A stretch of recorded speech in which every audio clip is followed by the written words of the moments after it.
Boa tarde, pessoal. Boa tarde. Vamos iniciar, então, a nossa reunião, nosso evento de hoje, desde já agradecendo o Rodrigo Lopes, que é o nosso convidado para participar dessa nossa reunião. Lembrando a todos e ao Rodrigo que nós temos parte da nossa diretoria, do nosso pessoal aqui presencialmente, mais ou menos o mesmo número online, conforme a gente está acompanhando aqui, né? Esta é uma reunião, Rodrigo, que faz parte de um ciclo de debates que a gente tem feito aqui na diretoria do sindicato, portanto, estamos numa reunião interna, não é um evento externo, poucas pessoas foram convidadas, que a gente tem tratado de alguns temas interessantes, importantes, relevantes aqui para que o sindicato ouça as pessoas que são convidadas a vir aqui, debata e vá criando o seu posicionamento aí sobre temas relevantes que interessam para toda a sociedade e para nós, do Sindicato dos Engenheiros especialmente. Nós temos aqui convidado toda a nossa diretoria, os 75 diretores e diretoras que compõem a nossa diretoria espalhada em todo o Estado, foram convidados, estão aqui e também online. Convidamos os nossos conselheiros, porque nós tivemos uma renovação bastante grande nos últimos anos, nossos indicados conselheiros no CREA, né? Então tem alguns conselheiros aqui também. E convidamos os nossos parceiros do dia a dia aí que nos ajudam, os nossos consultores dos escritórios de advocacia que estão aqui, dos nossos consultores do planejamento, enfim, os mais estratégicos, né? E o Silvio aqui, o convidado de honra, tá? Que está aqui presente, tá? A nossa agência também, que nos ajuda na comunicação, enfim, esse é o nosso público, uma reunião interna, então, para tratar desse assunto de hoje, tá? Você já conhece, mas eu vou citar aqui o Rodrigo Lopes, né, que temos o prazer hoje de estar aqui conosco. A gente almoçou o ano passado junto ali na RBS, conversamos bastante.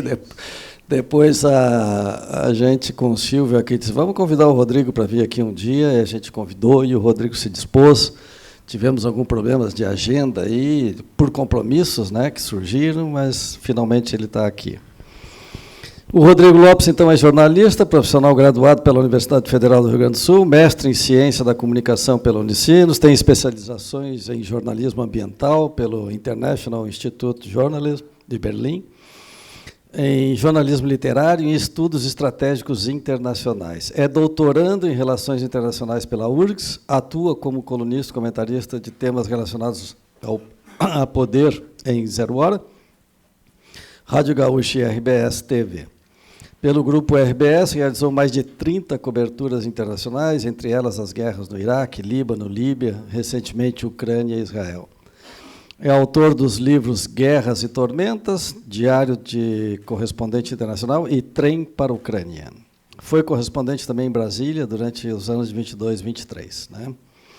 E a gente, em conversa com o Rodrigo, nós definimos, então, que ele vai conversar aqui conosco, apresentar as ideias dele sobre os desafios de um mundo em transformação a partir das experiências internacionais que ele tem aí nessa carreira profissional dele. Tá? A nossa ideia aqui é que o Rodrigo fale durante uns 40, 45 minutos, mas fica bem à vontade, nós temos até amanhã de manhã. Não, tá? E depois a gente abre. A nossa então... aqui cortou o som, César. Oi?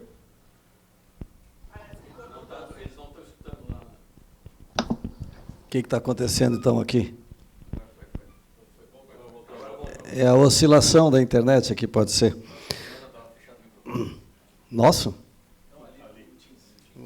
Ah, tá. Bom, eu estou dizendo, então, o Rodrigo vai fazer uma apresentação, apresentar as ideias dele, a experiência dele aqui durante uns 40, 45 minutos, e depois a gente abre para debates, né? Não vai dar para todos falarem, né, porque a turma é grande, mas a gente vai abrir para algumas questões aqui presentes e algumas questões do pessoal que está online também. E deixando o canal aberto aqui também para qualquer outra questão que tiver, a gente encaminha para o Rodrigo, tenho certeza que prontamente ele vai encaminhar a resposta depois, pode ser pela internet, online e tal. Tá bem? Sem demais delongas, agradecendo mais uma vez a presença de todos vocês, online e aqui presencial, e especialmente a do Rodrigo, eu vou passar a palavra para ele. Tá? E vou para a galera. Tem como colocar aqui já a imagem de apresentação, por favor?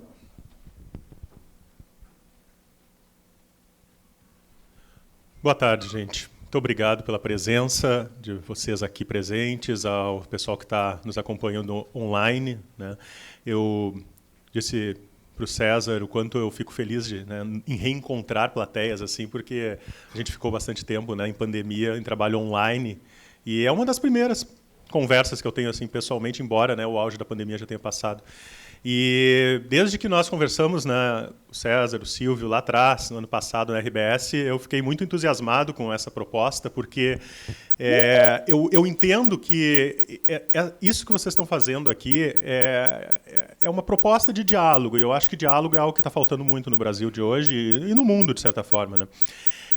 Eu costumo dizer que o Senji aqui é vizinho da RBS, né? E a nossa parceria ela é de anos. Então, muito obrigado, em nome da RBS, por esse convite e pela oportunidade da gente trocar de ideia. Trocar ideia e de ideia, porque quando o César estava falando aqui, eu estava lembrando que falar sobre o mundo atual, de certa forma, me faz mudar de ideia sobre temas atuais, inclusive enquanto a gente estiver dialogando. Porque eu não tenho vergonha de mudar de opinião. Porque eu não tenho vergonha de pensar e refletir. Então, se eventualmente vocês trouxerem um ponto de vista ao final da nossa conversa aqui, tranquilamente, a gente muda de opinião e não tem problema nenhum. Eu tenho cada vez menos certeza sobre as coisas, né? Eu hoje tenho 45 anos, comecei na RBS como office boy, em 96, office boy da redação, era aquele cara que tirava xerox, buscava material no arquivo, enfim. Fui passando por várias funções dentro da empresa, me formei jornalista e a primeira cobertura, e sempre gostei muito da área de internacional, geopolítica. A primeira cobertura que eu fiz está fazendo 30 anos. 30 anos? 4? Vocês são melhores de cálculo que eu. Foi a eleição na Argentina de 2003, 20 anos, né? 2003 foi aquela que encerrou a era Menem no poder, foi a primeira cobertura que eu fiz, 20 anos, obrigado. Tinha certeza que ia me ajudar. E aí essa cobertura ela foi interessante para mim porque foi aquela crise que mostrou a Argentina como uma possibilidade de sair. A Argentina é engraçado, a gente chamar engraçado, não, é triste a gente dizer que a Argentina está em crise, né? Porque a Argentina parece que está sempre em crise. E lá, 20 anos atrás, já tinha aquela ocasião em que saiu o governo Menem, 10 anos, né, de um governo que tinha aquela coisa da paridade entre o dólar e o peso, uma paridade artificial, né, que descambou numa crise, eu ia dizer sem precedentes, mas não dá mais para dizer isso, e também resultou no kirchnerismo, né, que também a gente sabe que foi uma tragédia, de certa forma. Então, foi a primeira cobertura com aquela eu ganhei o Prêmio Rei da Espanha, que é um prêmio entregue pelos reis lá em Madrid. E me orgulho muito daquela, porque depois vieram dezenas de outras. E eu acho que eu fui compreendendo um pouco o mundo a partir de uma perspectiva. Vocês sabem que a RBS é um veículo regional, mas a gente sempre tenta estar presente onde as coisas estão acontecendo.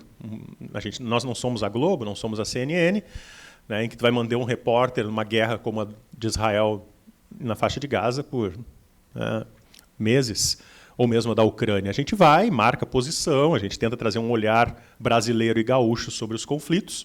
Eu acabei me especializando embora tenha coberto muito política na América Latina e Estados Unidos, como cobri 3 eleições nos Estados Unidos, também fiz algumas crises políticas na América Latina, que eu vou contar para vocês, mas acabei me especializando muito em zonas de catástrofe, seja guerras, ou terremotos, ou furacões, né? Eu cobri 5 guerras. A primeira foi a Guerra do Líbano, em 2006, Israel e o Hezbollah. Depois eu tive a oportunidade de estar na Primavera Árabe, na Líbia, e também no Iraque, mais recentemente na Ucrânia e em Israel. Acho que o homem, o ser humano, se revela por inteiro numa guerra, né? Naquilo que tem de melhor, que é lá que a gente vê a solidariedade das pessoas, e no que tem, obviamente, de pior. Quando eu estava preparando essa conversa, eu não sabia muito bem por onde começar, né? E eu já vi que eu fugi bastante do meu propósito, que é... E eu acho que foi saudável não saber por onde começar, porque falamos, César e eu, sobre os desafios de um mundo em transformação, porque eu acho que nós estamos realmente num momento de transição, talvez de uma ordem global, que talvez não vá ser uma ordem em que a China vai ser a grande líder desta ordem internacional. Acho que nós não vamos ver filmes chineses mais do que a gente vê filmes de Hollywood, mas talvez nem ser. A gente discute muito isso na academia, se a China quer, por exemplo, a liderança dessa ordem global, né, ou se ela só quer ganhar dinheiro mesmo. Se ela quer essa liderança política ou ela quer um mundo multipolar. Então, tem toda uma discussão acadêmica sobre isso, mas certamente momentos de transição de ordens globais, eles são mais tumultuados do que ordens hegemônicas. Nós tivemos aí um período de uma Pax Britânica no final do século XIX até a Primeira Guerra Mundial, e depois, ali entre a Primeira e a Segunda Guerra, nós tivemos um período de muita instabilidade. Depois da Segunda Guerra Mundial, a construção de um mundo liberal, a partir de uma ordem liderada, uma Pax Americana, liderada pelos Estados Unidos, com uma certa tensão numa Guerra Fria, que muitos dizem que o termo fria é porque não foi quente, porque não teve conflitos, mas que, na verdade, teve vários conflitos de uma Guerra Fria, né? Vietnã, a Guerra da Coreia, entre outras. E com a queda do Muro de Berlim, a gente veio num mundo em que a gente tinha um período de hegemonia americana, de uma única potência global, mas que entra em crise a partir do 11 de setembro, né, basicamente, dos atentados de 11 de setembro de 2001, em que entra em duas grandes guerras, no Afeganistão e no Iraque. Nós tivemos ali uma chamada era do terror, nós tivemos em 2008 uma crise econômica, nós tivemos crise, a zona do euro, era, né, a criação da União Europeia, a zona do euro como algo que era muito, talvez, um sonho de integração de uma Europa que a gente viu que, diante da primeira crise, por exemplo, de refugiados, ou a crise da zona do euro de 2009, acaba que, na verdade, é muitas vezes um abismo entre os países do norte e os países do sul, né? Normalmente os menos gastadores e os mais gastadores. Então, aquilo que Fukuyama falava do fim da história, né, na verdade, às vezes eu acho que a gente vive ainda num mundo em Guerra Fria.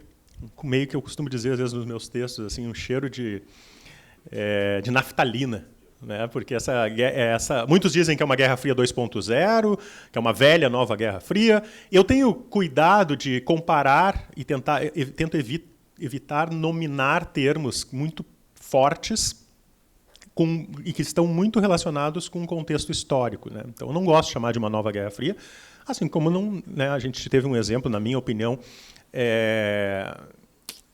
equivocado, né, no final de semana, por exemplo, de falar, né, equiparar o Holocausto ao que está acontecendo na faixa de Gaza pelo presidente atual. Então, acho que palavras como Guerra Fria, Holocausto, elas estão muito marcadas, não apenas conceitualmente, como dentro de um contexto histórico. E tu transportar um contexto histórico para um atual é sempre não só arriscado, como um erro metodológico, muitas vezes. Eu comecei falando, gente, sobre o 11 de setembro, porque eu acho que aqui eu vou misturar vários assuntos, tá? E depois a gente tenta dar alguma lógica. Mas a primeira coisa que eu queria dizer sobre o 11 de setembro para vocês é que aqui nasce o terrorismo de massa, na minha opinião. Então nós vamos falar de terrorismo e mídia agora. Por quê? Por que de massa? Porque até então a gente tinha um terrorismo que era do ETA, do IRA, movimentos de resistência, as próprias Farc, de certa forma, na Colômbia. Mas aqui a gente tem, talvez, o primeiro grande atentado terrorista mediaticamente preparado para causar impacto global. Por quê? Porque Nova York, cidade que tem mais câmeras no mundo, em 2001, o Bin Laden, dentro da sua maldade, né, ele foi tão inteligente que ele consegue Ele planejou isso, foi milimetricamente planejado. Um ataque à primeira torre, né? É raríssima a imagem de um avião atingindo a primeira torre. O que a gente conhece no mundo inteiro e viu, o mundo inteiro viu, é a imagem atingindo a segunda torre. Por quê? Porque na primeira torre era aquela coisa de, foi um avião, um teco-teco, o que é que aconteceu e tal? Será que foi um acidente? Ninguém imaginava que fosse um atentado terrorista. Mas o que acontece quando o primeiro avião se choca contra a torre? Acho que é a norte. E as câmeras de Nova York inteira e do mundo inteiro passam a mirar aquela torre em chamas no centro financeiro global, né? E aí o que acontece? Pum! Vem a segunda aeronave e se choca contra a segunda, que é a imagem talvez mais vista do atentado. E depois, é claro, que é o colapso das duas torres. Isso foi pensado, não só para colapsar as torres, mas pensado para causar um impacto midiático no mundo. O avião ao vivo sendo transmitido o choque da segunda torre. Aí a gente tem... Vou apontar para cá, né? Imagino. Não.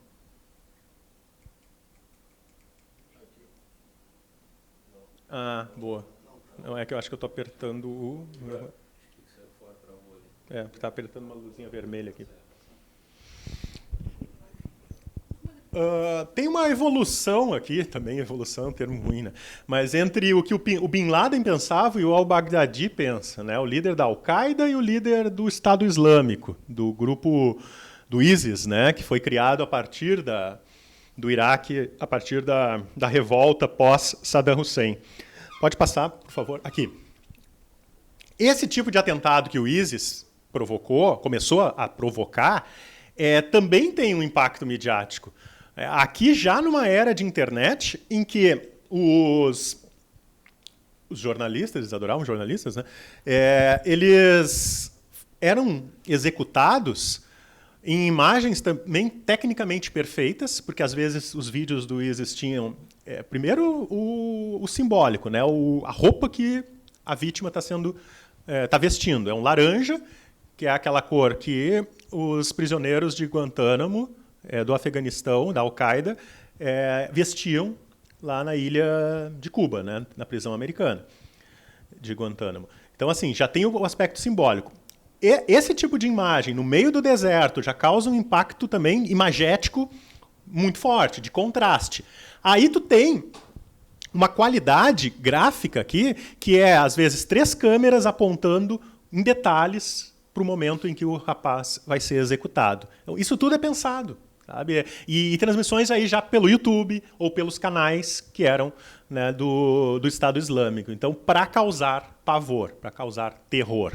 Então, quando eu penso no terrorismo como conceito, me parece que, embora a gente está vivendo uma crise conceitual, eu acho, né? Eu acho que as pessoas hoje em dia confundem os termos, os conceitos, o que é genocídio, o que é direitos humanos. Então, o que é terrorismo? Eu acho que o conceito de terrorismo talvez mais adequado, na minha percepção, seria o uso, né, de violência extrema, uma ação de violência extrema, com os fins de provocar pânico, terror, a fim de manifestar uma posição política. Acho que esse termo, assim, acho que até das Nações Unidas esse termo, ele me permite entender um pouco o que é isso aqui, assim como me permite entender o que é um ataque do Hamas a Israel. Gente, preciso que passe para mim, por favor. Senão fica...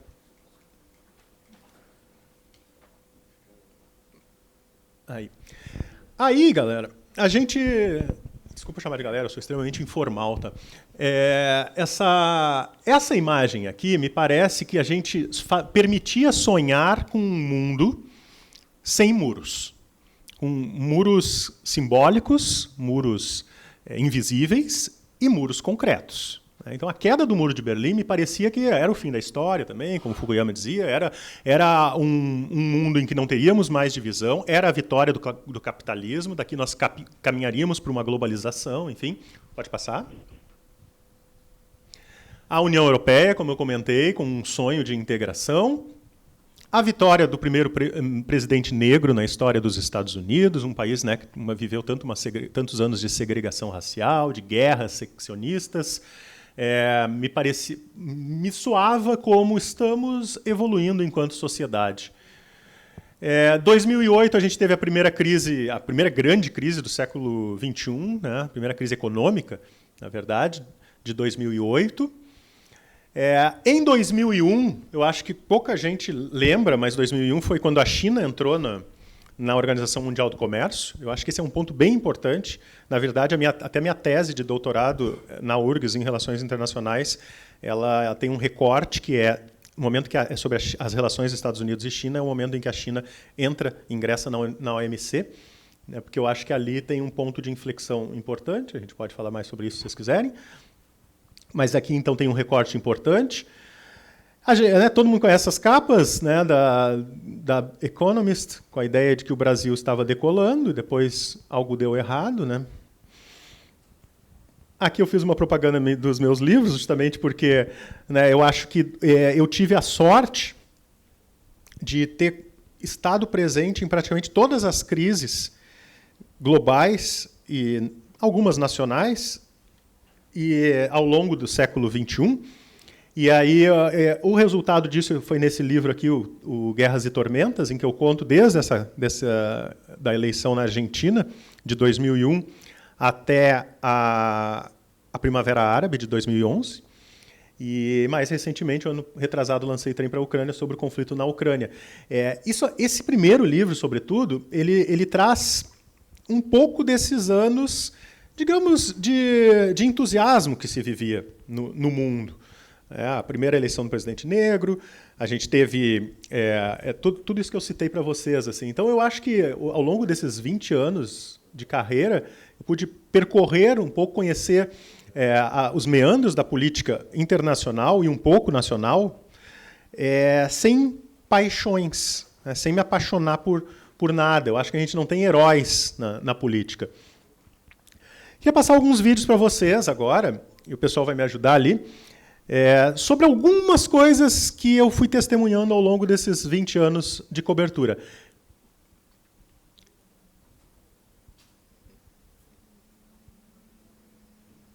Na Casa Branca, um grupo de jornalistas brasileiros, esperando, então, a liberação por parte do serviço secreto, que agora há pouco utilizou os cães farejadores. Vocês podem ver aí no vídeo nossas mochilas, nossos equipamentos encostados nos gradis, para que os cães pudessem, então, verificar se não há equipamentos perigosos, todo um rigoroso, né, esquema de segurança para a gente poder adentrar na Casa Branca. Falamos aqui já dentro da área dos jardins da Casa Branca, que ali é a parte da entrada do prédio, e a gente já está dentro, então, desses jardins, à espera da chegada de Lula para a visita com Biden. Aqui o grupo de jornalistas ingressando na área da Casa Branca. A gente vê aqui ao lado onde costumam ficar as equipes de TV.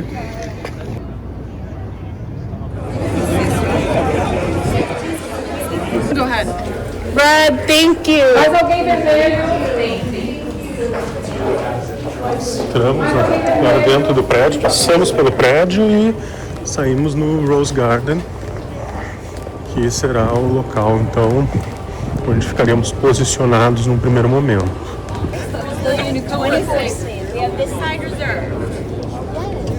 Brazilian pool this way.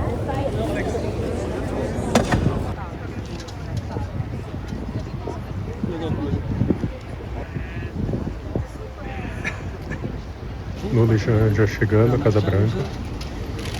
O convite de Lula ao jardim, o convite de Biden a Lula deixa claro a defesa. O convite de Biden a Lula deixa claro a defesa, o investimento em energia limpa serão os pilares da retomada das relações diplomáticas entre Brasil e Estados Unidos.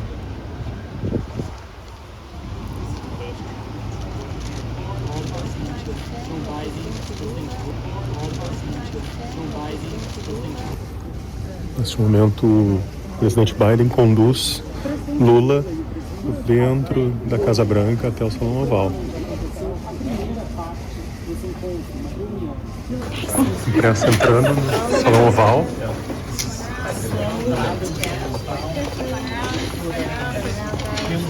Not just in our hemisphere, but around the world.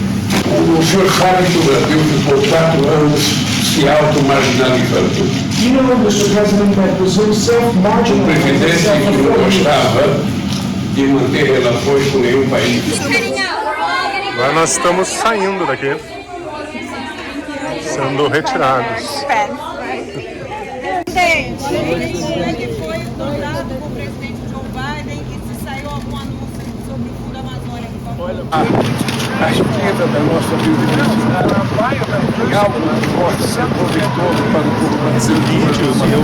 Eu selecionei para mostrar para vocês no sentido de que essa foi a primeira viagem do Lula, né, aos Estados Unidos como presidente, em que eu fiquei muito próximo ao poder nesses últimos 6 meses, nos últimos um ano, na verdade, no último ano, e o poder, ele ao mesmo tempo que nós como jornalistas, ele propicia que a gente esteja muito próximo, né, também permite que a gente observe muito das entranhas, né, de Brasília, né. Eu estava lá na transição, eu estava lá depois no dia 12 de dezembro, depois no dia 8 de janeiro, e eu trouxe, porque ele mostra bastidores, ele não traz nenhuma grande informação, mas ele mostra a dificuldade que nós, às vezes, jornalistas, também temos de ter acesso, né, ao cenário das falas, das discussões, dos debates. Passa esse aqui para nós. Esse aqui é a queda do avião da Chapecoense. Cheiro de combustível, ainda cheiro de cadáveres. Estamos bem próximo de onde ficava a asa, uma das asas da aeronave. Ali a parte mais inteira, se é que se pode dizer assim, do avião.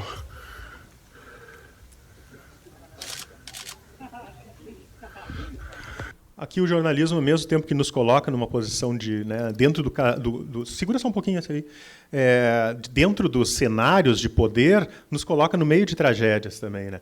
E eu acho que o desafio que a gente tem cada vez mais no jornalismo profissional é tentar ser o mais, não só humano possível, mas também mostrar que é muito difícil a objetividade. Acho que essa é uma discussão antiga, mas que a gente pode ter aqui também, o quanto os fatos que estão acontecendo ao nosso redor nos afetam. E eu acho, inclusive, que a objetividade ela é um conceito que muitas vezes ele está superado. O jornalismo é o templo da subjetividade. A maneira como eu conto a história, a maneira como eu estou aqui falando para vocês, obviamente é o meu recorte, é o meu ponto de vista. Cada um aqui vai ter o seu ponto de vista. Então, se colocar numa posição, como antigamente os jornalistas se colocavam, de que, né, aquela era a verdade absoluta dos fatos, é muito complicada. Então, eu, no meio daquela destruição toda ali, foi talvez a única equipe que chegou, o único jornalista que chegou tão perto, e caminhei no meio da destruição do avião, espero nunca acontecer de novo isso, mas aquilo ali mexe com a gente, sabe? Então, esse jornalista ser humano, que é o que eu tento trazer aqui para vocês, é o que eu me coloco também nas minhas colunas ou nas palestras em universidades, que precisa, eu acho, ficar mais claro, que o jornalista também é um ser humano sujeito a erros, e o que talvez, se a objetividade ela é uma discussão talvez superada, ela talvez seja impossível, que no mínimo tenhamos honestidade intelectual, né? Saibamos, sejamos honestos com a gente mesmo, com nós próprios e com o nosso público. Passa, por favor, esse. O kibbutz de Be'eri está claramente vazio. Todas as pessoas daqui foram retiradas na guerra de Israel agora. Outros lugares depois do massacre, aquelas que sobreviveram. E neste momento está sob controle, ocupado pelas forças de defesa de Israel. Estamos num ônibus blindado e vamos partir aqui de Jerusalém, junto com uma comitiva de jornalistas internacionais até a fronteira com Gaza, a fronteira com a faixa de Gaza, para conhecer a situação em Be'eri, um dos kibbutz que foi palco do ataque do dia 7 de outubro. Cerca de 1.100 pessoas moravam aqui e mais de 100 morreram no ataque. Residências queimadas, invadidas, tudo destruído. alguns detalhes ainda que a gente pode observar aqui. Bola de futebol.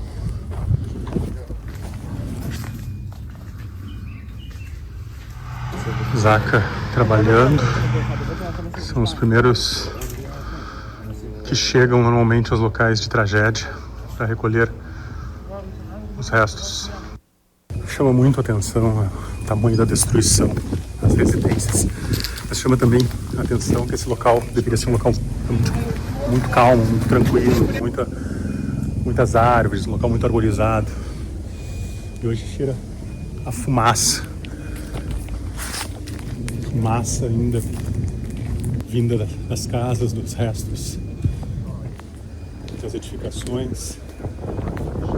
Tudo foi muito incendiado. Com certeza. Agora eu vou pedir para passar aquele link do YouTube, por favor. Ninguém faz gratuitamente, né, Silvio? Essa é uma entrevista que o Lula deu na Rádio Gaúcho, foi a primeira entrevista que ele deu depois da posse.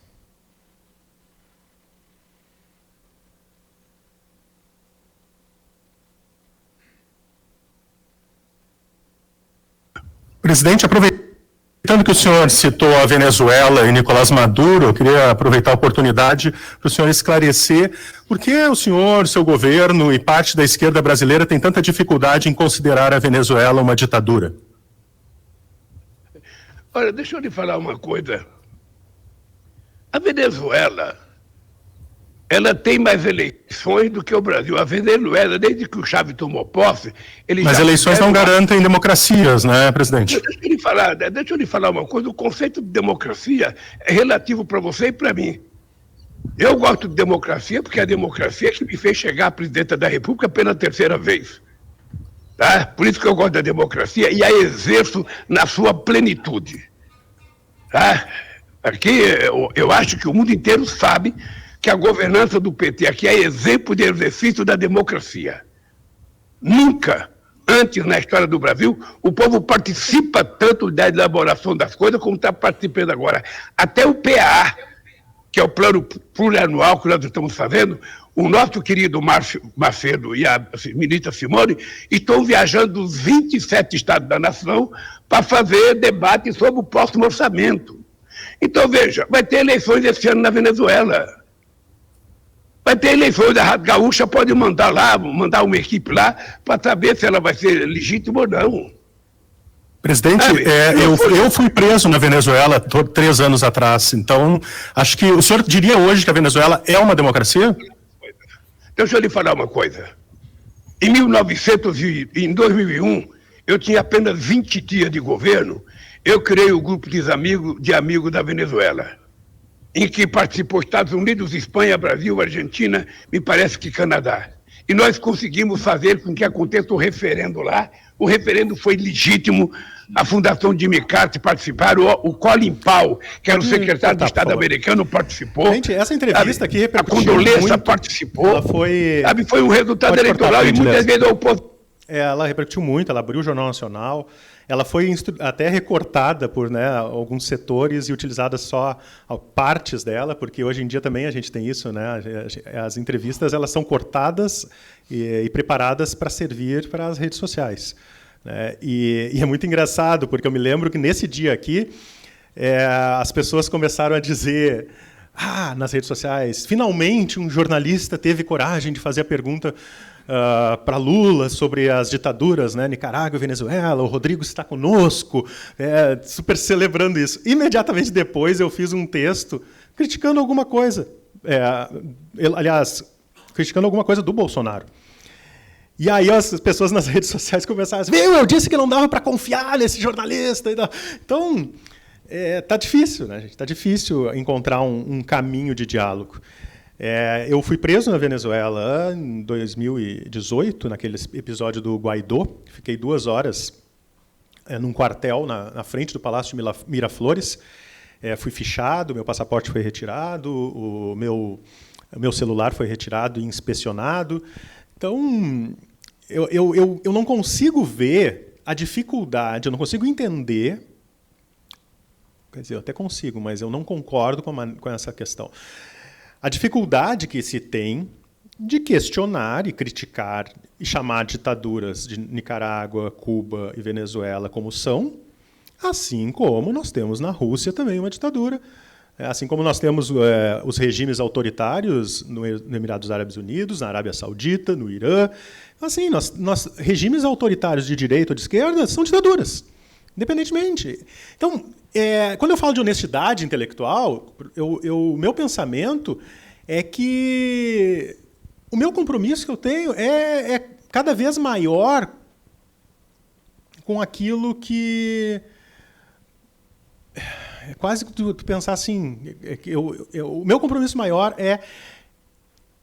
talvez não seja com objetividade, seja com independência jornalística. Sabe? Porque é óbvio que quem paga o meu salário é a RBS.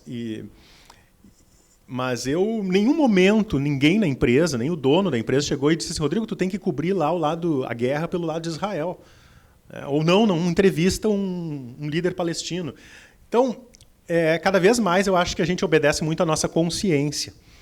E nada vai meio que roubar a beleza que eu tenho de deitar minha cabeça no travesseiro e dormir tranquilamente, porque eu acho que as perguntas têm que ser feitas, seja para o Lula, seja para o Bolsonaro, eu não tenho compromisso com ninguém. Tenho compromisso com a tentativa de acertar. E aí eu vou parar um pouquinho os vídeos, volta para a apresentação, por favor. Eu acho que eu vou entrar um pouquinho aqui em redes sociais, porque eu acho que é importante a gente falar de redes sociais e democracia, porque aqui tem uma grande diferença do jornalismo profissional, que é quando a gente está lidando com o erro. Se eu errar numa coluna minha, e o César me ligar e dizer, cara, tu errou, e eu vou lá e vou reconhecer que eu errei, não tem problema nenhum. Agora, as redes sociais não têm compromisso nenhum com a verdade. O meu compromisso é tentar chegar ao mais próximo da verdade possível. Talvez não chegue lá. Mas, se eu errar, uma imprensa profissional tem obrigação de corrigir seus erros. Agora, se corrige ou não, se é mau caratismo ou não, mau caráter em todas as profissões, né? Entre jornalistas e engenheiros. Então, acho que o compromisso do jornalismo profissional é tentar chegar o mais próximo da verdade possível. Se errar, corrige seus erros. As redes sociais... pode passar, por favor? Não tem compromisso, né? As pessoas não têm compromisso com o que colocam nas redes. E pode passar, por favor? E aí nós tivemos aqui uma evolução, eu mais ou menos tenho a idade de vocês, assim, acho que todo mundo passou aqui um pouco por isso. Nós viemos de uma comunicação que ela era unidirecional, né? Nós tínhamos um veículo de comunicação que transmitia sua informação para os sindicatos, para o judiciário, para o governo, para o cidadão comum, para os militares, para os empresários, para a igreja, para todos para toda a opinião pública. A gente evoluiu dos anos 2000 para cá, desde que a internet, né, entra no mercado mundial. Pode passar, por favor? Para uma comunicação, volta, por favor. Para uma comunicação que a gente chama de era da convergência, né, no termo do Henry Jenkins, em que o veículo de comunicação ele não é mais o único que comunica-se diretamente com aqueles atores, digamos assim. Existe uma comunicação que também volta, o que antigamente no jornal a gente recebia carta do leitor, né? Hoje a gente obviamente recebe imediatamente feedbacks e redes sociais e gente nos xingando e nos mandando morrer a nossa mãe, aquelas coisas todas que vocês imaginam, sempre muito gentis. Então, a emissora de TV ou o veículo de comunicação se comunica diretamente com a igreja e vice-versa. Só que, ou com o sindicato, já que estamos só que o sindicato, ele também, além de ter uma via de mão dupla na comunicação, ele também se comunica diretamente com os outros atores. Não necessariamente com aqueles colaterais, mas com todos. O sindicato virou também um veículo de comunicação. Tem os prós e os contras disso, né? Tem os prós, que é uma comunicação, talvez, de um lado mais democrático, que as pessoas podem... são geradores de informação, né? Mas, por outro lado, qualquer um também é gerador de desinformação. Pode passar, por favor. Muitos políticos se aproveitaram desse período, né? O Obama foi, talvez, o primeiro político que soube usar de forma sistemática as redes sociais para fins políticos, para a eleição de 2008. Nós tivemos depois alguns grupos, né, que se organizavam, como o Occupy Wall Street, que se organizavam por meio das redes sociais. A gente viu a Primavera Árabe, a Tunísia, a Líbia, o Egito, um pouco na Síria, um pouco no Iêmen. O Irã, as pessoas que contestavam o regime usavam as redes sociais para se reunir, para muitas vezes fazer passar entre as frestas do regime aquelas imagens que eles queriam que o mundo conhecesse, né? Tanto que eu me lembro na cobertura do Gaddafi na Líbia, quando eu fui, a primeira coisa que o Gaddafi fez foi acabar com a internet, cortou a internet no país. Então, ditadores sabem como lidar com a internet, sabem os riscos de uma internet, né? Bom, Putin, aí, o Navalny, está aí para isso, né? Para confirmar o poder que a internet e, sobretudo, as redes sociais tiveram e têm para derrubar ditaduras. Aí a gente vem para a Praça Tahrir, no Egito, por exemplo, né? Os caras se organizando pelas redes sociais. A gente tem na Líbia também, a gente tem na Ucrânia. A gente vê vários movimentos na Espanha, acho que aquele anterior é a Espanha. Esse aqui é na Grécia, né? Ou é Portugal, acho que é Portugal. E vários movimentos na Europa que mostravam o quanto por meio das redes sociais era possível contestar regimes. O Irã, não me lembro de uma imagem, né, de uma menina morta num protesto e pela polícia iraniana. Então aquela imagem vazou pelas redes sociais. Se não fosse aquilo, a gente jamais saberia o que acontecia no regime iraniano. Talvez, a partir de 2013, no Brasil, a gente tenha vivido uma mudança de percepção das redes sociais como a ágora, o baluarte da liberdade, o local onde todos se encontrariam para conversar. Talvez 2016, ali com Cambridge Analytica. 2013, isso aqui, esses cartazes aqui, eles eram quase como se fossem posts do Instagram. Né? Se a gente olhar uma imagem assim, cada pessoa que estava aqui queria uma coisa. Muitas vezes uma coisa não tinha nada a ver com a outra. Né? Um estava questionando lá a PEC, daquela do Ministério Público, o outro queria saúde padrão FIFA. Né? Tinha várias manifestações aqui de diferentes tipos. O gigante acordou. Né? Então, isso aqui é quase uma tentativa de materializar numa imagem uma timeline de Instagram. Só que, gente, aos poucos a gente foi conhecendo que as redes sociais, assim como elas eram também um local que poderia ser de democracia, de mostrar os podres dos regimes, ela própria também contribuía para a construção de consensos para o interesse de alguns. Então, aqui começa, eu trouxe esse exemplo, mas tem vários, né? Esse exemplo do Gian Roberto Casaleggio, que é um dos fundadores do Movimento 5 Estrelas na Itália, em que ele era um executivo da Olivetti no final dos anos 90. Final dos anos 90, eu me lembro, eu era estagiário na Zero Hora, e a gente usava muito aqueles chats do UOL, do Terra, né? Às vezes eu passava a madrugada inteira no chat lá, assim, conversando com gente de toda parte do mundo. E aqueles grupos de discussão que tinha, né? Eu lembro que eu era estagiário, porque às vezes eu estava de plantão de madrugada, não tinha nada para fazer, ficava lá teclando nos grupos desses grupos de fóruns, né, que existia. O Casaleggio, no momento que a Olivetti também está em crise, né? Máquina de escrever, enfim, está migrando os computadores para os computadores, ele faz esse experimento nesses grupos, que era colocar... tu tinha lá um grupo de discussão, por exemplo, sobre democracia. Aí tu tinha as pessoas que entravam lá fortuitamente, né, sem saber o que se tratava, só para teclar, e tu tinha algumas pessoas que o Casaleggio colocava para gerar debate, para motivar o debate. Alguns motivadores de debate.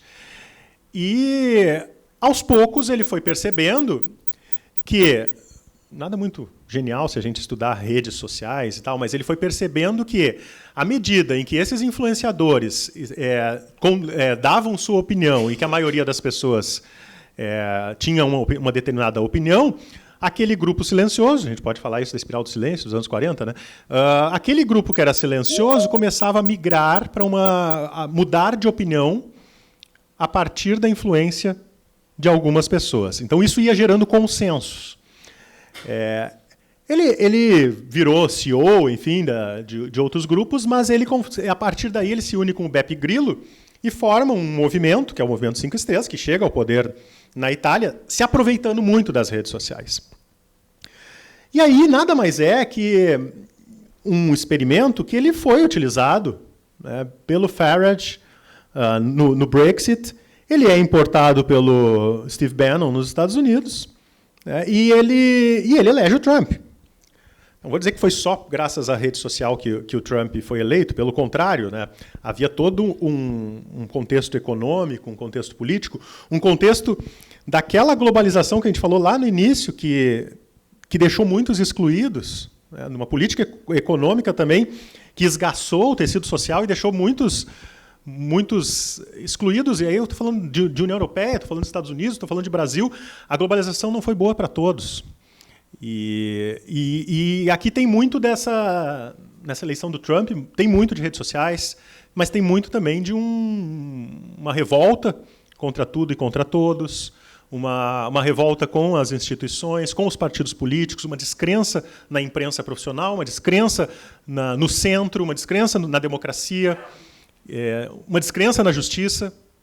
E tudo que eu falei nos últimos 30 segundos aqui parecia que eu estava falando sobre o Brasil, né? E acho que há muitas conexões aqui entre tudo isso com o que nós vivemos no Brasil e o que nós vivemos no passado e o que estamos vivendo no presente. Até que chega 2016, que ele falou aqui. Como é que deu nome? O João falou aqui, eu vi cochichando ali. 2016, a gente tem a eleição do Trump. Eu estava lá nos Estados Unidos, foi impressionante, porque as pesquisas, aí tem uma descrença nos institutos de pesquisa, né? As pesquisas dos Estados Unidos apontavam que a Hillary ia ganhar. E eu me lembro que eu estava na frente de um prédio em Nova York, onde ia ser a festa da vitória da Hillary. E ela começa, de fato, ganhando em vários estados, né? E aquela multidão gritando ali, era na frente do Rockefeller Center. Era ali o ponto onde ia ser a comemoração dos democratas. E eu estava ali na frente, entrando para a Rádio Gaúcha e tal. Daqui a pouco começa a virar o jogo, né? E a Hillary começa a perder. E a gente vai migrando, anda algumas quadras, umas 4, 5 quadras, até a frente da Trump Tower, né? Onde foi a festa do Trump. E aqui, depois se descobre, né, o escândalo da Cambridge Analytica, que foi aquele roubo, né, de dados para o uso na campanha republicana. E o Facebook, né, vai para o banco dos réus, enfim. Vai para ser investigado pelas comissões do Senado, né? Então, gente, eu acho que a gente tem aqui, de 2013, 2016, aí chegamos a 2018 no Brasil, o uso político das redes sociais, tanto pela direita quanto pela esquerda, de uma forma sistemática, criando, né, aqueles caras que o Casaletti colocava lá como pessoas para influenciar o grupo. Hoje, a gente sabe que não. Uma pessoa, na verdade, pode ter, sei lá quantos mil bots, né, robôs, num grupo de discussão. E aí, de novo, tanto a direita quanto a esquerda se utiliza disso. E um uso de desinformação muito, muito vigoroso. E eu uso desinformação aqui porque eu queria, né, estabelecer de antemão a minha visão sobre fake news e desinformação. Tecnicamente, o termo fake news seria uma notícia falsa. Mas eu não concordo, e tecnicamente a gente, né, como jornalistas, não concordamos com o uso do termo fake news, porque, em tese, se é fake, não é news. Então, a gente acaba utilizando muito desinformação como um termo mais técnico.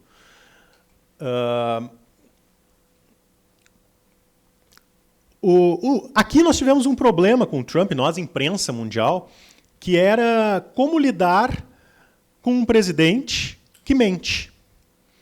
O Trump foi muito importante para o amadurecimento da imprensa, porque todas essas reflexões aqui que eu estou dividindo com vocês, elas, de certa forma, elas vêm a partir do que nós vivemos durante o governo Trump, durante a Lava Jato, que nós tivemos, né, também. A imprensa embarcou na Lava Jato, né, bebeu na mão dos procuradores da Lava Jato, assim como tem o risco de beber na mão da Polícia Federal de novo, no caso agora do 8 de janeiro. Então, assim, a imprensa nos Estados Unidos precisou aprender a lidar com um presidente que não chamava os jornalistas para dar uma coletiva, para falar sobre um projeto. Ele acreditava que ele podia falar diretamente com o público dele, com os cidadãos americanos, por meio das redes sociais. Ignorando que, ao falar por meio das redes sociais, o Trump não está falando com todos os cidadãos americanos, ele está falando com a bolha dele. Ele está falando com aqueles que o seguem. Quando alguém diz que está falando diretamente, que as redes sociais criaram uma comunicação direta com os cidadãos, na verdade é um conceito falacioso, porque ele está falando com aqueles que o seguem. Eu não posso ter a ilusão de que eu estou falando para o Brasil inteiro no momento que eu falo só nas minhas redes sociais. Nem o presidente da República. Então, aqui, os caras que cobrem a Casa Branca, por exemplo, os jornalistas que cobrem a Casa Branca, eles tiveram que mudar até a rotina deles, porque todo dia tinha uma coletiva de imprensa na Casa Branca de manhã, 11 da manhã. Com o Trump, tu acordava e a primeira coisa que tu fazia como jornalista que cobre a Casa Branca é abrir o Twitter do Trump. No Brasil também passou um pouco o mesmo, e passa o mesmo também. Então, acho que mudou um pouco essa relação. Acho que tem uma discussão, poderia trazer aqui, se o presidente dos Estados Unidos começa a falar para a nação e ele está falando mentiras, qual o direito que uma emissora de comunicação tem de cortar, por exemplo, a manifestação do presidente durante uma transmissão ao vivo, porque o presidente está falando desinformação? Eu acho que tem várias... Eu não tenho resposta, tá, gente? Não tenho resposta, porque ao mesmo tempo que eu acho que, sim, nós somos curadores da informação, nós não podemos dar o direito de uma pessoa que está mentindo falar publicamente na nossa emissora um assunto, um tema. Mas, ao mesmo tempo, cortar o presidente seria uma censura. Então, eu não tenho opinião formada sobre isso, sabe? Eu acho que se é numa entrevista, e aí tem muitos políticos que não gostam de entrevista, Por quê? Eles preferem simplesmente dar uma declaração e está pronto. Porque a entrevista é justamente o contraditório. É o que o Lula estava falando e eu tenho o direito de fazer o contraditório. Não, com respeito, com educação, mas o contraditório. Aqui, gente, nós estamos diante de um dilema, na verdade. Como lidar com um presidente que mente? Falei para vocês da mudança da cobertura da Casa Branca, esse Twitter matutino. E a troco de uma pretensa comunicação direta com o público. E aí eu queria só estabelecer, para a gente encerrar, essa diferença entre jornalismo e redes sociais. Se eu disser para vocês que caiu um avião agora no aeroporto Salgado Filho, não tweetem, por favor,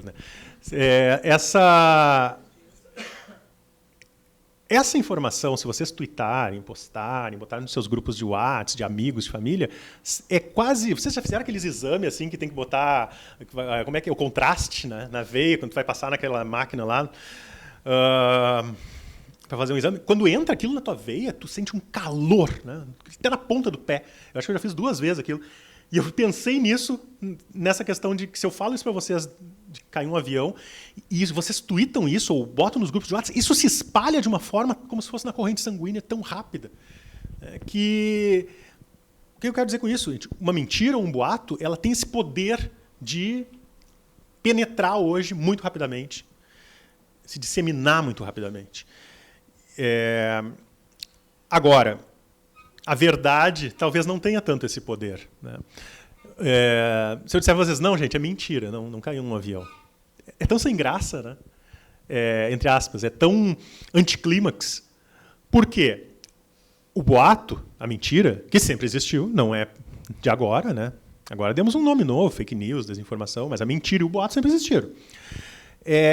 Ela sempre é o melhor boato sempre é aquele mais espetacular.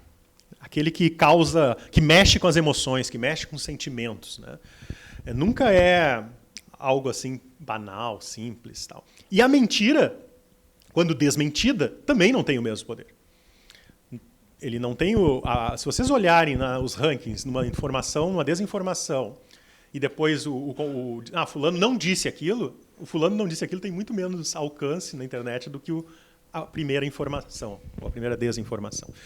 Então, a gente sempre, como jornalistas, tem duas figuras de linguagem que eu gosto muito. Assim, a gente sempre tentou, primeiro, sermos o watchdog da sociedade, que é o cão de guarda da sociedade, que é aquele, né, que a gente quer acreditar que, no momento em que a sociedade está sendo ameaçada, está sendo passada para trás por poderes políticos, econômicos, corruptos e tal, o cão de guarda é aquele que acoa e dá sinal, alerta a sociedade daquilo. Esse é o melhor exemplo, talvez, de jornalismo investigativo. É aquele que eu acredito, é o jornalismo investigativo que realmente denuncia e que contribui para uma mudança da sociedade. Tem outra figura de linguagem, que é o espantalho. O espantalho, essa figura de linguagem do jornalismo, é que a simples presença do jornalista, assim como a simples presença de um espantalho em meio a uma plantação, afasta, né, os passarinhos, sei lá, as aves que vão, né, acabar com aquela plantação. Então, a figura de linguagem é justamente que, né, a simples presença de uma imprensa livre, né, vai evitar, né, que corruptores, enfim, acabem atingindo de alguma forma a sociedade. Essas duas figuras de linguagem são muito bonitas, eu sou um apaixonado pelo jornalismo e tal, mas muitos aqui talvez tenham, né, uma descrença e duvidem do jornalismo profissional. E aí eu acho que a gente entra nesse debate, que é justamente esse momento que nós estamos de uma descrença nas instituições, sejam sindicatos, partidos políticos, imprensa profissional, igreja, governos, Estado, Justiça, STF, enfim. Voltando ao nosso boato aqui do caiu o avião. O método jornalístico, ele exige um tempo. Se eu disser para vocês que caiu o avião, é muito rápido, isso vai se espalhar. Agora, para eu publicar essa informação com responsabilidade, eu preciso, primeiro, ir até o aeroporto, eu preciso ligar, talvez, da redação para uma autoridade, eu preciso ligar para um corpo de bombeiros, para a Infraero, para o governador do estado, para a brigada militar, digamos que eu tenho que fazer pelo menos 3 ligações. Isso aí já demora uns 15 minutos. Enquanto o boato já está lá correndo nas redes sociais. Eu quero dizer com isso, gente, é que é quase desproporcional a velocidade com que o boato se espalha e a apuração jornalística. Porque por mais que a gente tente ser rápido, as redes sociais sempre vão ganhar. E talvez a rede social que mais dissemine desinformação seja o WhatsApp. Eu sou extremamente crítico às redes sociais, ao Twitter, ao Facebook. Eu acho que eles viraram o esgoto da sociedade. Agora, o WhatsApp, pelo menos no Twitter, aquilo ali está público. No WhatsApp, tu não sabe o que passa aqui dentro. Tu não sabe o que passa, o que está sendo discutido nos WhatsApps, nos grupos. Sabe? Então, talvez o grupo mais difícil de se... nem vou falar de regulamentação, mas... de tentar identificar algum tipo de crime, né? Porque assim como... Por que eu estou falando do esgoto da sociedade das redes sociais? Porque assim como as redes sociais eram lá em 2011, 10, 12, esse local para ser uma ágora, para ser uma praça pública de debate, de discussão, hoje o que a gente vê nas redes sociais é muito... aqui... Ó, são muitos crimes, né? Eu tenho uma imagem aqui, ó, o Facebook permitiu que esse cara aí que entrou naquela mesquita de Christchurch, na Nova Zelândia, durante 20 minutos eles transmitiram a imagem ao vivo como se fosse um videogame, né? Aqui está a imagem. Quase como quem gosta de videogame, eu adoro jogar videogame, é isso, né? Essa imagem que a gente vê quando a gente joga um game de tiro. Né? E essa era a imagem que estava no capacete do cara. E o Facebook, até se dar conta, demorou 20 minutos. Então, daqui para o YouTube, filhos de vocês estão vendo Peppa Pig e no meio entra um vídeo de pornô, por exemplo. Então, e aí o Facebook aí chama lá o Zuckerberg e tal, e esses caras sempre dizem não, porque nós temos as nossas regras, nossos regulamentos, estamos montando equipes para tirar do ar imediatamente conteúdos de ódio, conteúdos racistas. Só que não adianta, na prática não está funcionando. E agora, com a inteligência artificial, nesse ano, no grande teste da inteligência artificial, o grande primeiro teste, talvez, a gente vai ver muito isso nas eleições brasileiras. E com a capacidade que tem da inteligência artificial generativa, né, gerar esses conteúdos de deep fake news, que é justamente colocar a cara de alguém falando o que te interessa. Sei lá, o Biden ligando para vou falar o exemplo dos Estados Unidos, mas o Biden, né, ligando para os eleitores, dizendo não votem nessa eleição porque a eleição está fraudada. E aí o cara está ouvindo a voz do Biden, ou vice-versa. Eu acho que a gente não está preparado para lidar com isso nessa eleição.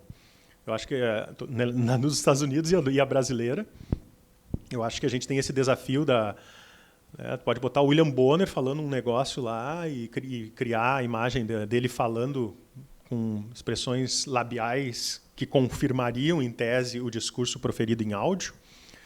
E não sei o que vai ser.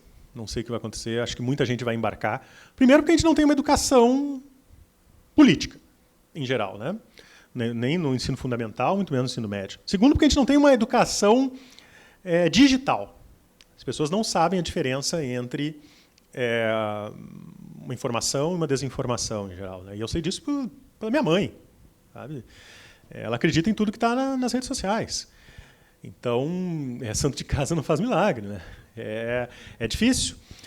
E tu imagina a gente que é bem informado, né? Já às vezes fica em dúvida se é verdade ou não. Vocês imaginem a maioria da população brasileira. E mais uma vez, falo isso à direita e falo isso à esquerda.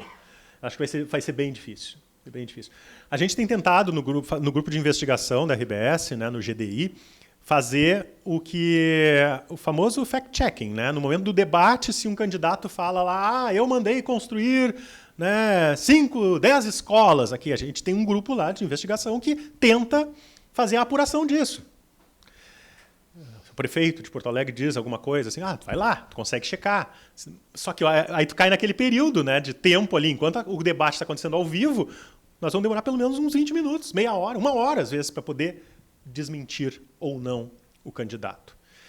Então, a visão que eu estou trazendo para vocês, eu sei que é um pouco pessimista, porque eu acho que as redes sociais contribuíram muito para esse mundo que a gente está vivendo, de polarização, né, por meio de discursos de ódio, de neonazistas, xenófobos, de desconstrução dos conceitos da democracia.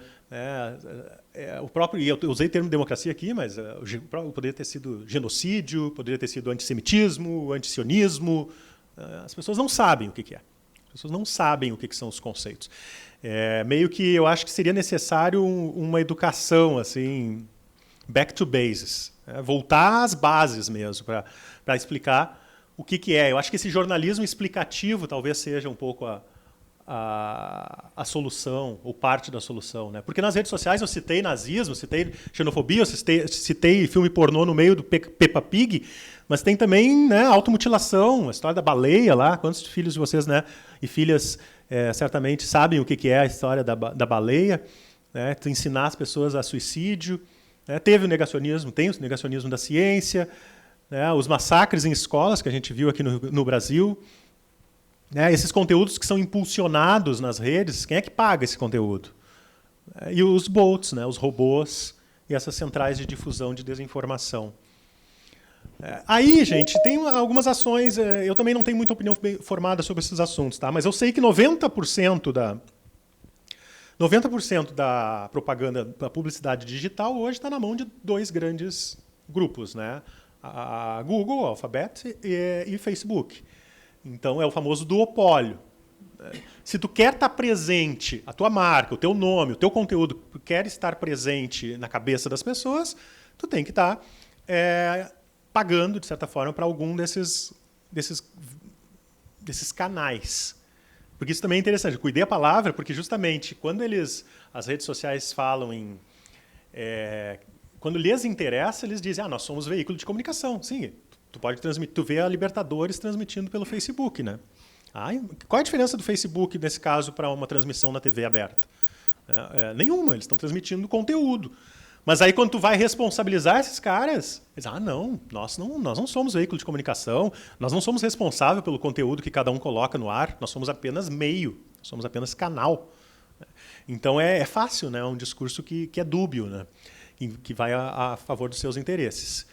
Então, o Google hoje, se tu quer que a tua marca esteja presente na cabeça das pessoas, tu tem que estar no Google. Só que quem dita as regras do Google? O próprio Google. Então é como tu fazer, né, um jogo de futebol em que o juiz é parte da partida. De antemão tu já sai perdendo, né? Aqui eu falei do WhatsApp, do Telegram, que são, né, esses mais difíceis, desses aplicativos mais difíceis de saber monitorar o que está sendo debatido, né? E aí a questão aqui polêmica também, que a gente poderia, né, fazer uma palestra só sobre isso, que é a regulamentação das plataformas. A União Europeia é o que tem de mais avançado, o Digital Services Act é o que tem de mais avançado em termos de regulamentação. Vocês acompanharam no ano passado todo esse debate aqui, que no Brasil acho que foi bem falho, acho que foi... Não, a sociedade nem tomou conhecimento desse debate em geral, só tomou conhecimento quando ele já estava nos finalmente, embora, né, o PL, aquele lá que ficou apelidado de PL das fake news, estava em tramitação desde 2013, se não me engano, um pouquinho mais, mas o fato é que a pergunta também, que não quer calar, fazendo um pouco o advogado do diabo, é assim, ok, eu acho que eu sou a favor da regulamentação, mas quem vai regulamentar? O governo? Aí quem dita o que é fake news e o que não é fake news? Uma agência governamental? Ou seja, o Estado? Né? Então não é um debate simples e que a gente deveria estar fazendo. Né? Deveria estar fazendo. A Austrália tem também o PL 2630. Né? Quem regula as plataformas? A SECOM, a Secretaria de Comunicação do Governo, criou um site, eu estava em Brasília ainda nesse período, criou um site em que eles desmentiam as informações, mas desmentiam quais informações? A que interesse? E aí aqui eu encerro com a imagem da Ágora, justamente porque eu falei, né, que as redes sociais eram para ser essa praça pública e que, na verdade, elas se tornaram uma praça pública, mas que tem dono, na minha avaliação. Quase que aquele jogo de futebol em que o cara é o dono da bola. Ainda tem o termo pós-verdade, para a gente encerrar aqui, que é a palavra do ano, da 2016, se não me engano. Né? Vou encerrar com algumas palavras. 2016, o dicionário Oxford elege a palavra pós-verdade como a palavra do ano. O que é a pós-verdade? É uma era em que os fatos interessam menos, são menos importantes do que as emoções, do que as versões. A polarização, que vocês estão acostumados a debater. Né? Eu acho que nós estamos vivendo uma crise ética, né? Uma crise de corrupção. Aliás, uma das coisas que mais me deixa revoltado quando eu vou cobrir uma guerra ou um terremoto do Haiti, por exemplo, 2010, que eu tive lá, uma tragédia de 300 mil mortos, para onde eu olhava tinha corpo, inchado, na rua, no calor do Caribe, assim, uma semana sem ser enterrados. E aí eu volto para o Brasil, e aí eu volto sempre depois dessas coberturas muito... revoltado.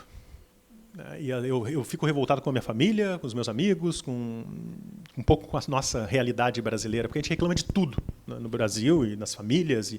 E na verdade, às vezes é porque a gente não viveu uma realidade como a do Haiti ou uma guerra na Ucrânia. E eu volto muito revoltado com a corrupção brasileira. É o famoso aquele, tínhamos tudo para ser um belo país, né? Fosse a corrupção. Acho que nós temos um problema na questão do outro, falta empatia, a gente não sabe ouvir o outro.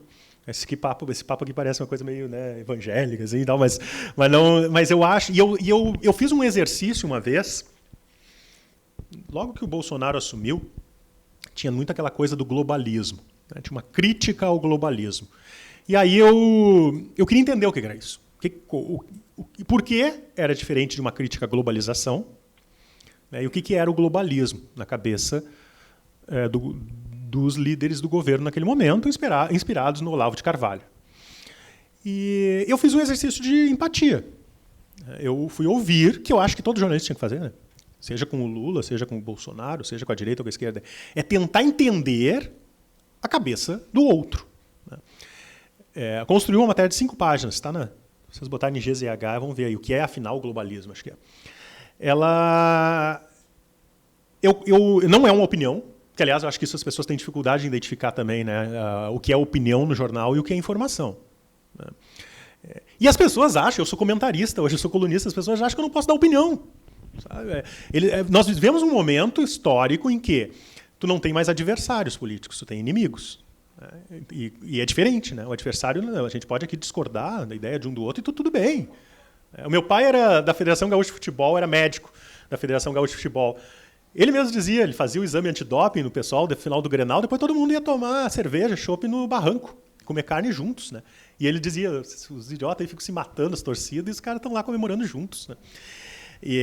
E a política era assim também. O cara saía da Assembleia lá e tal, se xingava ali, tudo bem. Hoje não, hoje tu quer sair de um debate querendo matar o outro. Tu quer o extermínio do teu adversário. Né? A diferença entre adversário e inimigo é essa. Né? O adversário tu debate ideias, tu discorda e tudo bem. O inimigo tu quer matar. Né? É um termo bélico. Eu estou misturando esse assunto porque eu acho que a questão do outro é muito importante. Tu tem que entender onde o outro está. Qual o pensamento dessa outra pessoa? Né? Que é o teu... que concorde ou discorde de ti. E aí, gente, por isso eu trouxe uma visão um tanto pessimista, me desculpem, né? Eu sou um pouco pessimista com relação ao mundo, assim. E acho que essas experiências de guerras me tornaram uma pessoa um pouco mais pessimista. Mas, como eu costumo dizer também, eu quero crer que se não me tornaram um melhor jornalista, que ao menos tenham me tornado um melhor ser humano, essas experiências todas. Acho que o mundo está mais armado, acho que a Europa está mais armada, né? Muito em decorrência da crise entre a Rússia e a Ucrânia, da guerra. Acho que aqui isso não é uma opinião, ela está. Né? Só olharmos os produtos internos brutos, quanto, né, cada país aumentou em investimento em indústria bélica. A gente está vivendo uma diplomacia mais complexa, um mundo, como eu falei para vocês, um mundo multipolar. Comecei assim, um mundo multipolar, em que tu tem vários polos de poder, ele é muito mais perigoso e muito mais instável do que um mundo em que tu tem apenas a hegemonia de uma superpotência. Então, a gente está vivendo num mundo onde não é fácil falar do conflito entre Israel e Hamas, não é fácil falar entre a Ucrânia e a Rússia. Então, assim, é muito complexo para tu cair apenas numa opinião vazia, ou não digo nem vazia, mas no improviso, né? Como, por exemplo, o Lula faz. Ou como o Bolsonaro fazia também. Então, o mundo é muito mais complexo. E tem muito mais tons de cinza do que a gente pensa. Não é preto no branco. E, às vezes, a verdade está justamente nesse meandro aí, no cinza, nos 1000 tons de cinza. Descrença nas instituições, a gente falou. Né? A relativização de conceitos. Eu acho que é um outro problema que nós estamos enfrentando. A questão do meio ambiente, olha como tem coisa que a gente poderia estar falando aqui, né? A questão do meio ambiente, eu cubro COP, Conferência do Clima, também já tive em 4, se não me engano. A última foi agora em Dubai, em 2023. E a gente percebe que as COPs inicialmente eram de meio ambiente, ambientalistas, e, né, muita crítica ao imperialismo, ao agronegócio. E hoje a gente percebe como a indústria, e hoje a gente percebe como as COPs se tornaram muito mais business também. E uma compreensão por parte das empresas e das grandes indústrias de que, se elas não embarcarem nesse discurso, não só no discurso, mas numa ação prática, elas vão perder o trem da história. Então, acho que tem um grande caminho aqui de aprendizado ao longo dessas 28 conferências mundiais do clima que o mundo já teve. Né? E acho que aqui o agronegócio também tem avançou muito como parte da solução, né? e menos como o vilão da história. Corrupção já falei. Acho que, né, nós estamos num conflito entre velha ordem e nova ordem, e aqui me preocupa um pouco, por isso essa visão pessimista. Eu acho que nós estamos vivendo um período muito parecido com o que a gente viveu nos anos 20 e 30 do século XX. E a gente sabe o que aconteceu a partir dali. Então, acho que esses momentos de instabilidade, assim, eles são perigosos. O risco, né, das redes sociais e o quanto a gente fica encapsulado nas nossas no nosso grupo de WhatsApp, quanto nas pessoas que concordam com a gente. E aqui fala um jornalista que normalmente se reproduz em cativeiro, né, porque a gente sai e bebe com os mesmos amigos que estão na redação, a gente casa com as mesmas pessoas, colegas jornalistas, a gente vive uma elite cultural, né, porto-alegrense, no caso. Então, assim, a necessidade que tem do jornalista estar lá conversando, como era no meu tempo assim, inicial, conversando desde com a pessoa que está sofrendo, né, um abuso, como a gente viu nessa história, supostamente, né, desse motoboy negro. Claro que precisa de investigação, mas a gente está lá vendo e conversando com essas pessoas, assim como tu está, às vezes, lidando com o poder, tão próximo do poder, em Brasília, por exemplo. Então, conversar com diversidade de vozes. E aí a imprensa também tem que ser diversa nesse sentido, né? Tu não pode ter só um colunista que tem uma visão de mundo. Quanto mais vozes, melhores. Por isso, às vezes, tu participa lá como articulista da Zero Hora também. Tipo, tem que ter a tua voz, tem que ter a voz as vozes, né, das forças vivas da sociedade. Tem que estar presente na imprensa. Porque a imprensa, acho que, como eu falei para vocês, é um caminho ali, que não quer errar. Erra, às vezes mais do que deve. Mas uma imprensa profissional deveria corrigir os seus erros. É o caminho do acerto, né? E encerro, para a gente poder conversar mais, com essa imagem, porque eu acho que comecei com a imagem do muro de Berlim, né, caindo, e aqui eu começo com a imagem do muro de Berlim sendo construído, porque eu acho que a gente está, de novo, construindo muros. Não só simbólicos, mas também concretos.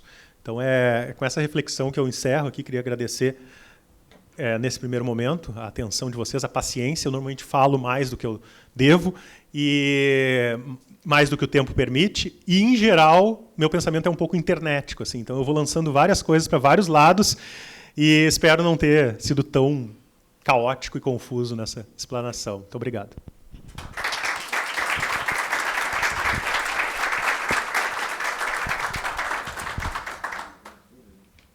Não me deixem só. Conversem comigo. Bom, pessoal, então, nós tínhamos combinado aqui, vamos abrir para perguntas aqui no auditório, e depois vamos passar também para algumas, vamos intercalar. Vamos fazer 2 aqui agora e 2 também para o pessoal que está online, pode ser? O Grê levantou a mão, é isso? Seria bom fazer no microfone, tá? Sim, eu estou esperando. Isso. E te identifica aí para o Rodrigo, tá, Grê?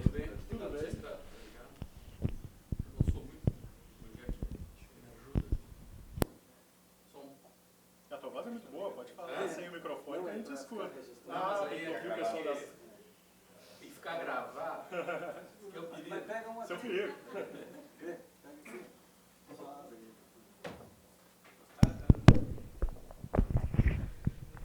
Agora deu. Bom, meu nome é Luiz Inácio Camargo Grê, né, sou diretor, sou diretor suplente, participo da diretoria ampliada, como nós chamamos aqui no CENJ. Nós iniciamos esses debates, né, dentro da diretoria, trazendo um tema muito importante, que é o que praticamente tu encerrou aí a tua palestra, que é a democracia. E eu queria fazer 2 perguntas bem objetivas sobre esse tema. Antes, te agradecer pelo teu tempo aqui conosco, foi muito bom mesmo. Parabéns pela... Tu lançasse... Realmente, a cabeça dele, tu falou, né, pensamento caótico, tu lançasse muitas coisas aí. Eu acho que daqui dá para a gente até trazer, puxar vários assuntos e, quem sabe, até te convidar para uma outra, se tu tiver disponibilidade, outras palestras aí. Bem interessante. A minha questão é a seguinte, realmente nós temos, isso é um fato, né? Nós temos uma ameaça à democracia, nível mundial, isso que a gente está vendo, a polarização que tu falasse, nível nacional, isso é fato, né? A desinformação, os próprios agentes públicos constituídos, agentes políticos, econômicos, né, geram essa desinformação, né, para benefício próprio. E a imprensa é muito importante. Mas também a gente sabe que a grande imprensa ela tem uma grade, não sei assim, muito engessada, tem dificuldades, né?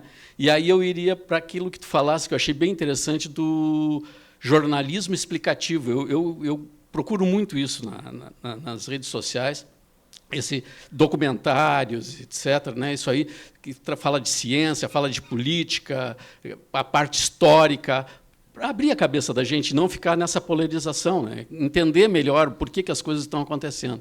E aí eu queria saber, falar mais pergunta para não sei se tu é professor ainda, em algum momento eu li que tu era professor, né, para o professor Rodrigo, falando para os estudantes, né, qual é, porque também é uma fonte de emprego para esses estudantes futura, que é o jornalismo profissional independente, né, que tem, não é tão engessado e tem mais possibilidades de fazer esse jornalismo explicativo que tu fala. Então, qual é a importância desse jornalismo independente, né, profissional, né, no combate a essa desinformação, na defesa da democracia? E a segunda pergunta, já em cabeça, seria qual a importância da sociedade civil organizada, onde se encaixa o SENGE, né?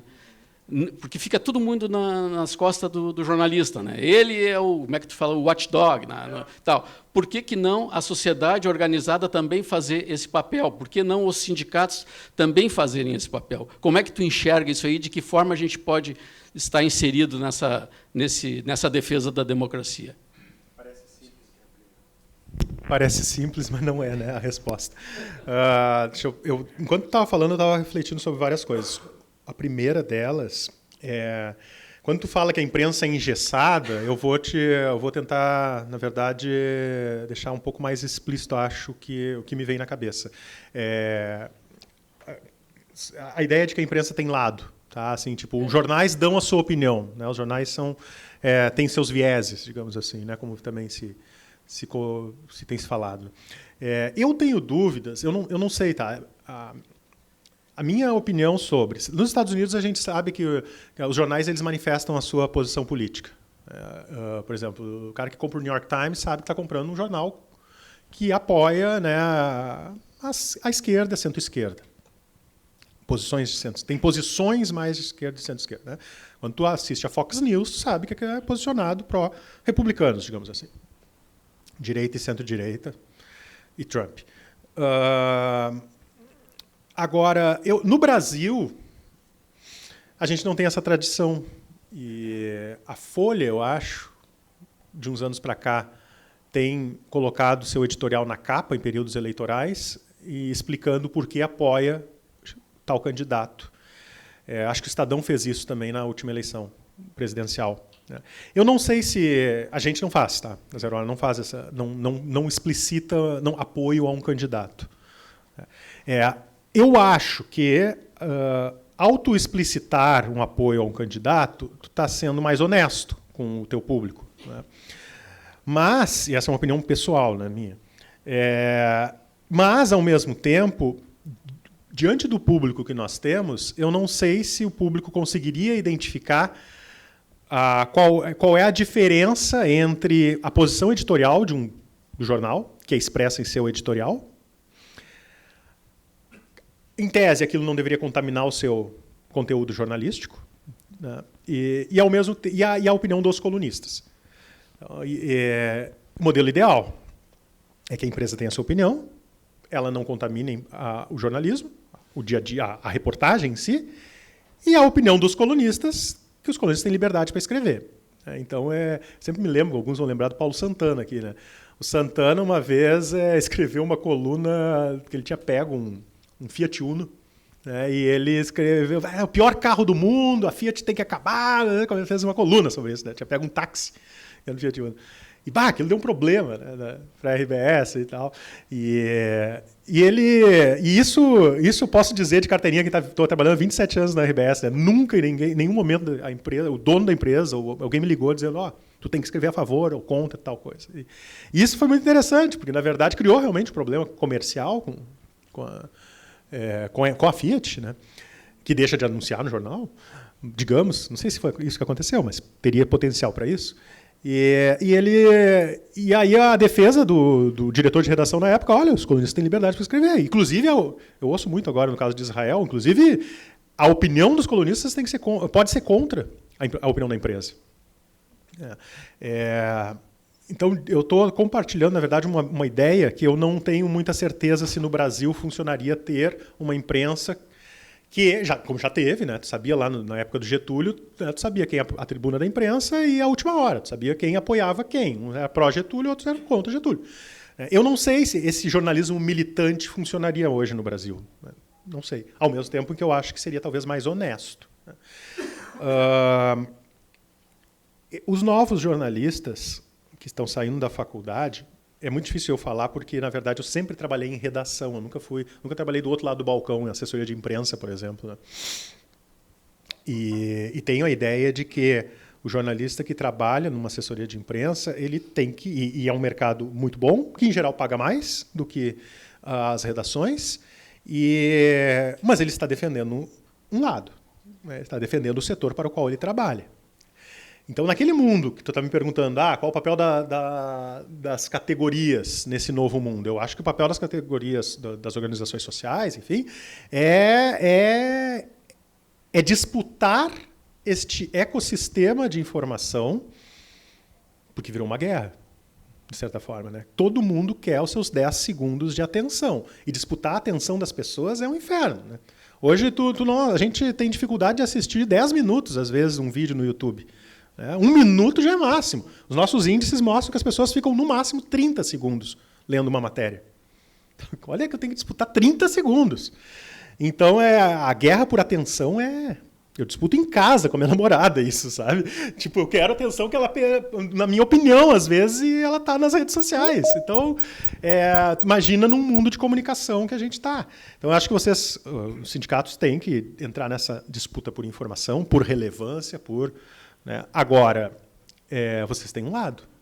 Né? Vocês têm um lado que é dos interesses de vocês. E não necessariamente é o mesmo lado, eventualmente, do governo, não é o mesmo lado, às vezes, de outros atores. E a imprensa profissional tende a tentar fazer uma cobertura, estou falando por mim e pela Zero Hora, o mais isenta possível, né, num caso de um assunto que o sindicato tem interesse. Né? Então, por vezes, vai desagradar. E, por vezes, vai ter que cancelar assinaturas e vai cancelar anunciantes, e é do jogo. Né? Por isso também, e aí entro aqui numa discussão complicada, que nem deu tempo de fazer, mas que nós, como veículos de comunicação, que fomos sempre financiados por assinaturas e publicidade, no momento em que 90% da publicidade mundial vai para Google e Facebook, nós disputamos 10%. Que talvez esteja indo para o Twitter, para outros lugares, né? Instagram, enfim. Qual é porque o que faz uma imprensa forte é a garantia de uma empresa saudável, né? Para que tu não fique refém de anunciantes, por exemplo, ou de verba oficial por parte de governos, né? Que é o que acontece muito em jornais pequenos do interior, né? Tu está lá no Alegrete, em que tu tem um grande anunciante que bota dinheiro no teu jornal. Esse jornal tem independência financeira para fazer uma crítica a esse grande anunciante? É difícil, né? E no momento que a publicidade está minguando, e isso acontece muito no interior, mas muito também nas capitais, né, corre-se o risco de um jornalismo refém dos grandes grupos econômicos também, né? Ou da verba oficial. Então, enrolei e não te respondi, mas também. Pessoal que está online aí, que quiser fazer alguma pergunta, por favor, levanta a mão, tá? Que aí o Diego vai controlar para mim aqui os 2 primeiros que levantarem a mão. Vou passar para mais uma pergunta aqui no auditório. Capa, que foi o primeiro que levantou aqui. Rodrigo, naquela tua sequência de palavras... Eu sou o Marco Capel Ribeiro, também aqui da diretoria ampliada do CENJ. Um prazer.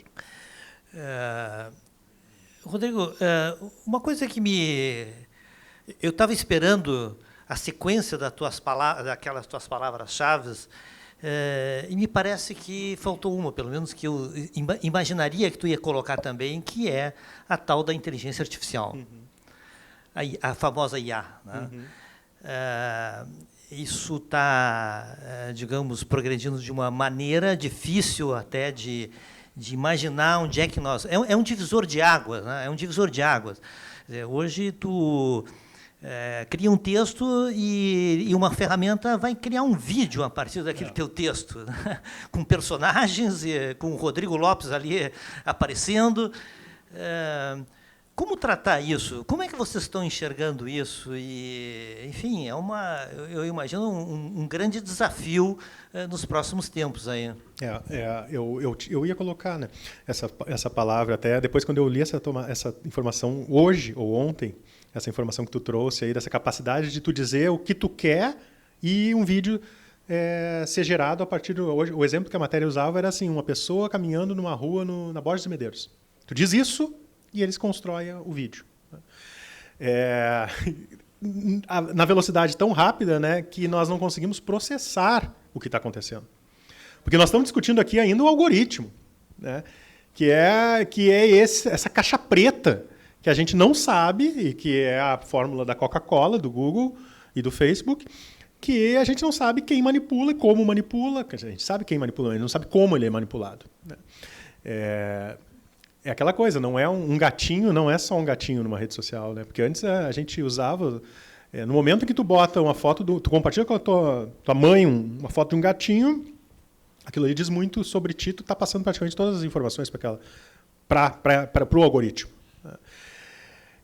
Que, trazendo para a realidade, para a inteligência artificial, a gente já sabe que no algoritmo ele é seletivo, ele é criado por seres humanos. Se eu disser, é o exemplo hoje no texto, não lembro de quem que eu li, é assim, que tu pode enganar o algoritmo. Eles podem botar lá uma regra de que me ensine como me suicidar. Aí o algoritmo vai dizer, isso não está nas nossas regras, né? Alexa, digamos assim. Não, procure o CVV. Sei lá, vai dizer qualquer coisa. Mas tu pode enganar, já que o algoritmo também é criado por seres humanos, né? Tu pode enganar. Me conte uma história, era esse o exemplo, me conte uma história em que um menino não sei o que. Tu dizia de outra forma, e aí ele contava a regra. Acho que não era o suicídio, era como construir uma bomba. Acho que era esse o exemplo. Então, quando tu tens uma inteligência artificial um algoritmo que se alimenta das informações que as pessoas dão, tu imagina isso potencializado à inteligência artificial. Eu me lembro logo, há uns anos atrás, a discussão que se tinha era como é que a gente... Nós tínhamos tecnologias que não reconheciam rostos de pessoas negras, né? Nesses negócios de segurança, quando tu mostra o teu rosto, né? Ele não reconhecia pessoas negras. Tu tem tecnologias em que tu tem que, né, botar o dedo, né? E pessoas que não têm, né, mãos, pessoas que não têm braços, pessoas que não têm as digitais, como é que faz? Então, assim, a tecnologia acaba sendo preconceituosa, né, também. E eu acho que a inteligência artificial tem o grande risco de reproduzir os preconceitos da nossa sociedade. Como é que nós estamos trabalhando com isso? A gente está testando, muito incipientemente, algumas informações que são meio padrão, default. Assim. Por exemplo, previsão do tempo. Sabe? Então, tu tens os dados e o texto que vai ser feito, digamos assim, a gente está testando, o texto que vai ser feito sobre a previsão do tempo no site acaba sendo... vai usar os mesmos termos sempre, né? Que no jornalismo a gente chama de lead, que é o que, quem, quando, onde, como e porquê. Que é o lead básico, né? Que o lead é a abertura da matéria. Então, a previsão do tempo para o dia de hoje é de 37 graus, sol entre nuvens em Porto Alegre. Esse texto pode ser feito tranquilamente pela inteligência artificial, pegando os dados digitais que já existem, né? Não precisa, digamos assim, de um ser humano para construir isso. Então, a ideia por enquanto, né? Espero que não precisem substituir os jornalistas em tudo, mas eu acho que vai acabar tendo, porque tem, né? Os caras aqui fizeram esses dias um teste com um projeto de lei, né? Os engenheiros, é verdade. Fizeram um projeto de lei aqui, um teste, né? O primeiro projeto de lei com inteligência artificial. Então, eu tenho um pouco de medo. Eu sou daqueles que me filiam no lado do medo de que possa, assim, ao extremo, reproduzir os males da sociedade. Sabe? Por exemplo, por enquanto está bem incipiente os testes. É só nossos lá são só, por enquanto, com a ideia de previsão do tempo, né? Que todo dia precisa ter, que é um conteúdo que dá audiência e que hoje, hoje não é mais necessário um jornalista para fazer isso. E aí é dentro daquela ideia também, né, de que então vamos usar jornalistas para fazerem aquilo que exige maior interpretação, maior apuração, enfim. Não sei se eu concordo muito com essa ideia, mas é o que está sendo feito. Bom, pelo que eu estou vendo aqui, o Vinícius levantou a mão. Vinícius, contigo aí, então. Nós temos que abrir o microfone.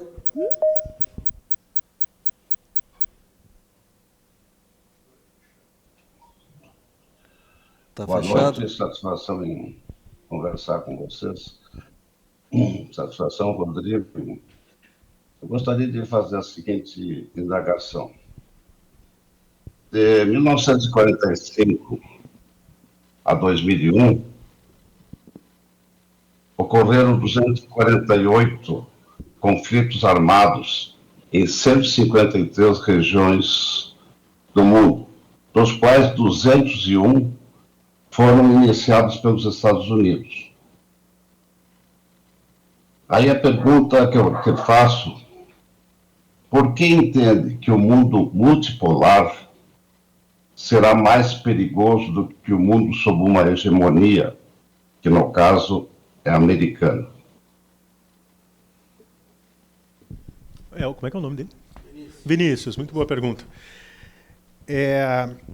Eu concordo contigo, com a tua opinião e com a tua colocação. Eu acho que os Estados Unidos foram os que, sob seu mandato, né, de suposta Pax Americana, são os que mais produziram guerras, né? E guerras pelos quais, desses números que tu citou, provavelmente eles não ganharam nenhuma, né? Porque se a gente vai do Vietnã ao Afeganistão, eles não tiveram êxito em nenhuma, né? O que normalmente os teóricos colocam, que a gente estuda em RI, em Relações Internacionais, é que num mundo multipolar tem mais disputas de poder, né? Ele, quando tem uma potência hegemônica, ela exerce o seu poder de agenda, que eu discordo, tá? Discordo dessa posição. Acho que o mundo multipolar é muito melhor que o mundo com uma potência só ou com duas. Acho que o mundo é muito mais seguro quando tem diversas formas de poder, assim como eu falei que um mundo onde tenha mais vozes na imprensa, por exemplo, é muito melhor, muito mais democrático. Tá? Mas a tendência que se coloca nas discussões é que, normalmente, como tem mais disputas de poder, de polos de poder, ele acaba suscitando mais tensionamentos. Né? Essa é a ideia. E, como eu comentei, eu acho que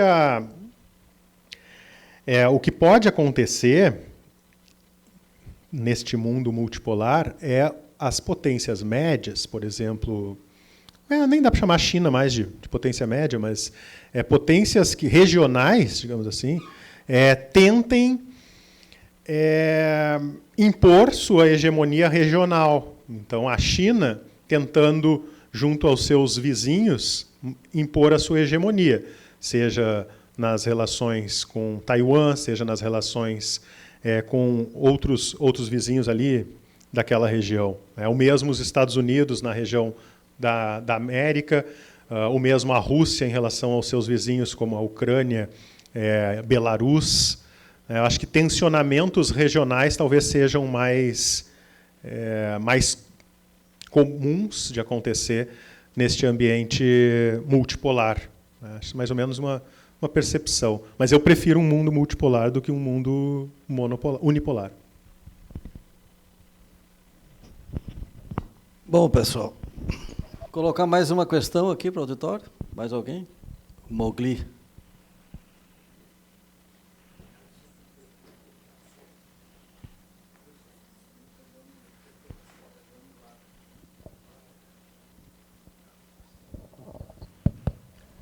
Eu sou Mogli Veiga, faço parte do Conselho Técnico Consultivo do Sindicato. Rodrigo, tem algumas coisas aí. Eu sou do tempo... Cheguei a fazer um pouco de jornalismo, depois abandonei. Então, eu sou do tempo do jornalismo que tinha opiniões diversas, né? Os jornais, aqueles grandes jornais, né, como era o Correio do Povo aqui, tinha 3, 4 opiniões diversas. E eu vejo hoje, e parece que tu me colocou um pouco assim, que a gente esquece a história. A gente pega o fato do momento. 2 exemplos. A guerra hoje, Hamas-Israel. Se a gente for um pouquinho atrás, lá em 48, os ingleses estavam naquela região do Oriente Médio. E foi determinado que deveria ter a resolução da ONU, um Estado de Israel e um Estado palestino. Não sei porquê, com a pressão da Inglaterra, saiu só o Estado de Israel. Palestina ficou 0. Ninguém fala mais no Estado palestino. Começa a se falar agora. Tá? Isso é uma história que leva à situação que a gente tem hoje. Tá? Ou seja, o Israel reage desproporcionalmente ao ataque Hamas, que é um ataque terrorista, isso ninguém discute, mas ninguém vê a história de como ela chegou até aqui. Outra coisa, a Ucrânia. Em Cuba, quando, na época da União Soviética, tentou fazer um cordão de mísseis em Cuba, né, e Cuba foi quase invadida pelo presidente americano. Tá certo? Passa anos e a OTAN quer colocar mísseis e dominar na Ucrânia, na fronteira, no quintal da Rússia. A Rússia, espera aí, lá podia, aqui não pode. Então, acho que falta um pouco da imprensa colocar um pouco isso, a verdade dos fatos, a história dos fatos. Não simplesmente, eu a favor disso, a favor daquilo. Tem que mostrar como realmente é. É verdade. Eu concordo contigo totalmente. Eu acho que a gente não olha mais para a história e é impressionante a repercussão que tem quando a gente faz isso, sabe? Quando as pessoas parecem que estão tão carentes, né, o público, que quando tu faz isso, que tu conta, tu contextualiza, tu traz a história do conflito israelense-palestino, as pessoas ficam realmente agradecidas. Eu escrevi semana passada na Zero, tentei fazer um pouco esse jornalismo explicativo, né? Eu tentei recuperar conceitos como sionismo, antissemitismo, genocídio, a diferença entre o Tribunal Penal Internacional e a Corte Internacional de Justiça. Os dois são em Haia, mas um julga estados, outro julga pessoas, seres humanos. A gente brinca, um é CNPJ, o outro é CPF. Né? Eu não recebi nenhum xingamento, nem de um lado nem de outro, que é raríssimo. Sabe? É raríssimo, porque hoje já mandaram minha mãe morrer, hoje foi assim ao longo do dia. Outros elogiaram, eu fico sempre, normalmente, a Rosane de Oliveira também sempre diz isso, ela fica feliz quando ela recebe crítica dos dois lados, assim, porque daí é sinal que tu acertou. Nesse episódio aqui do Lula, da pergunta que eu fiz para o Lula, eu recebi críticas dos dois lados, então, assim, afinal, assim, acho que eu acertei. O teu exemplo foi muito bom e me lembrou uma coisa que eu ia falar aqui que eu acabei esquecendo, que é a absoluta impossibilidade que as pessoas acham que a gente tem de poder considerar o atentado do dia 7 de outubro, os ataques terroristas do Hamas, um massacre, algo que tem que ser condenado, né? E, ao mesmo tempo, as pessoas acham que tu não pode criticar Israel, que 30 mil pessoas morreram, concordo contigo, desproporcional, matando mulheres e crianças. Então, por que eu não posso criticar tanto o Hamas, que eu sei, muitas vezes, assim como o Hezbollah, eu vi no Líbano colocando sistema de artilharia do lado de casas de civis, né, que é um absurdo, que é errado, mas Israel vai lá e bombardeia também essas, né, hospitais. Então, parece que tem que tomar um lado, né? Parece que eu sou obrigado. Se eu apoio os palestinos, eu não posso criticar o Hamas. Mas assim como eu critico a atitude e o governo do Netanyahu, que para mim está no mesmo nível do Trump e do Bolsonaro, pior, que é criticado inclusive em Israel. Israel é um dos países que mais tem diversidade política que eu conheço assim, no mundo. Eles têm mais partido político do que no Brasil, se é que é possível. Os caras têm um arco que vai da extrema esquerda à extrema direita. Então, e quase todos participam do governo, né? Então, tem religiosos no governo. Mas, ao mesmo tempo, é o país que talvez tenha maior número de famílias de homossexuais. É um país que reconhece o aborto legal. Então, é um país que é talvez a única democracia do Oriente Médio, mas é um país que, tanto lá, na guerra que eu vi de 2006 com o Hezbollah, os caras sequestraram 2 soldados, né, naquela época, naquela guerra, entraram lá pelo norte, sequestraram 2, Israel foi lá e bombardeou metade do país até Beirute. Né? Então, com o uso de caças, né, o exército mais tecnológico do mundo, e sem dúvida do Oriente Médio. Então, assim, nós estamos vivendo nesse momento que é perigoso, que eu acho, polarização, que parece que eu não posso criticar nenhum lado e outro, que eu tenho que tomar partido, assim, que não dá para criticar o que eu acho que tem que ser criticado ou elogiar o que eu acho que tem que ser elogiado. Parece que eu tenho que ter lado, assim, é muito difícil. Eu concordo contigo que trazer a história, trazer a origem do conflito, por que o Estado palestino não foi criado, por que foi criado o Estado de Israel.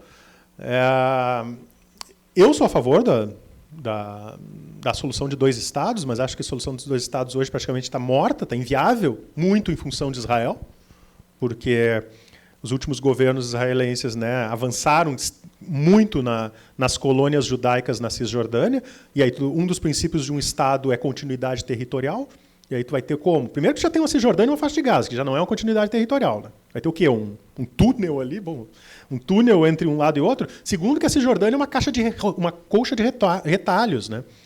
Então, para tu ir de uma cidade, para tu ir de Ramala a Belém, tu passa por vários checkpoints israelenses. Então, como é que a população também vai viver, né, sendo submetida a sucessivos checkpoints, que a gente sabe?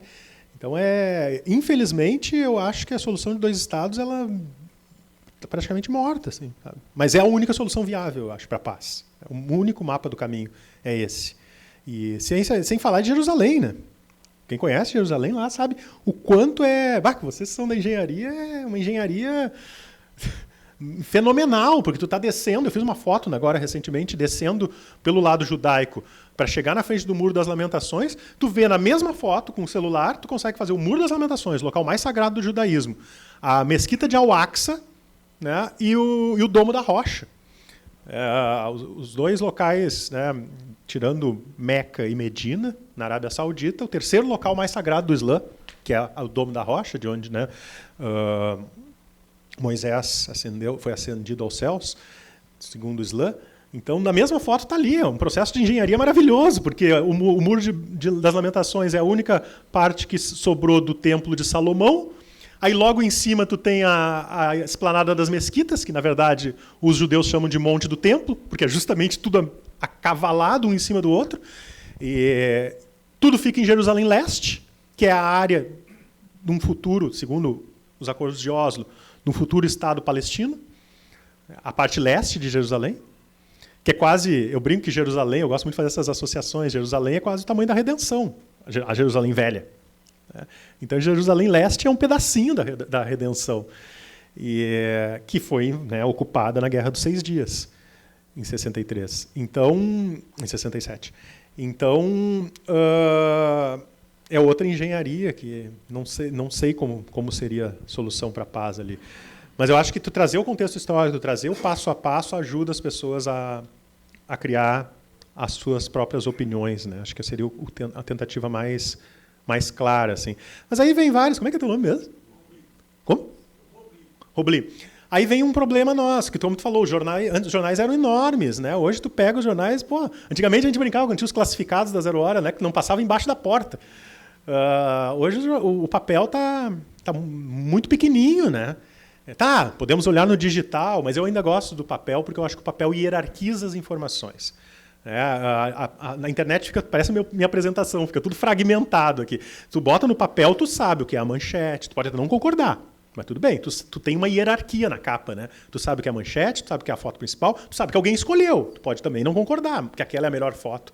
Mas em tese tu tem uma ordem ali que ela te dá. Hoje o mundo está tão desorganizado que parece que a capa do jornal ainda é o último reduto de um mundo um pouco mais, que para mais de pé. Né? Talvez seja saudosismo da minha parte, mas estou só compartilhando com vocês um desconforto.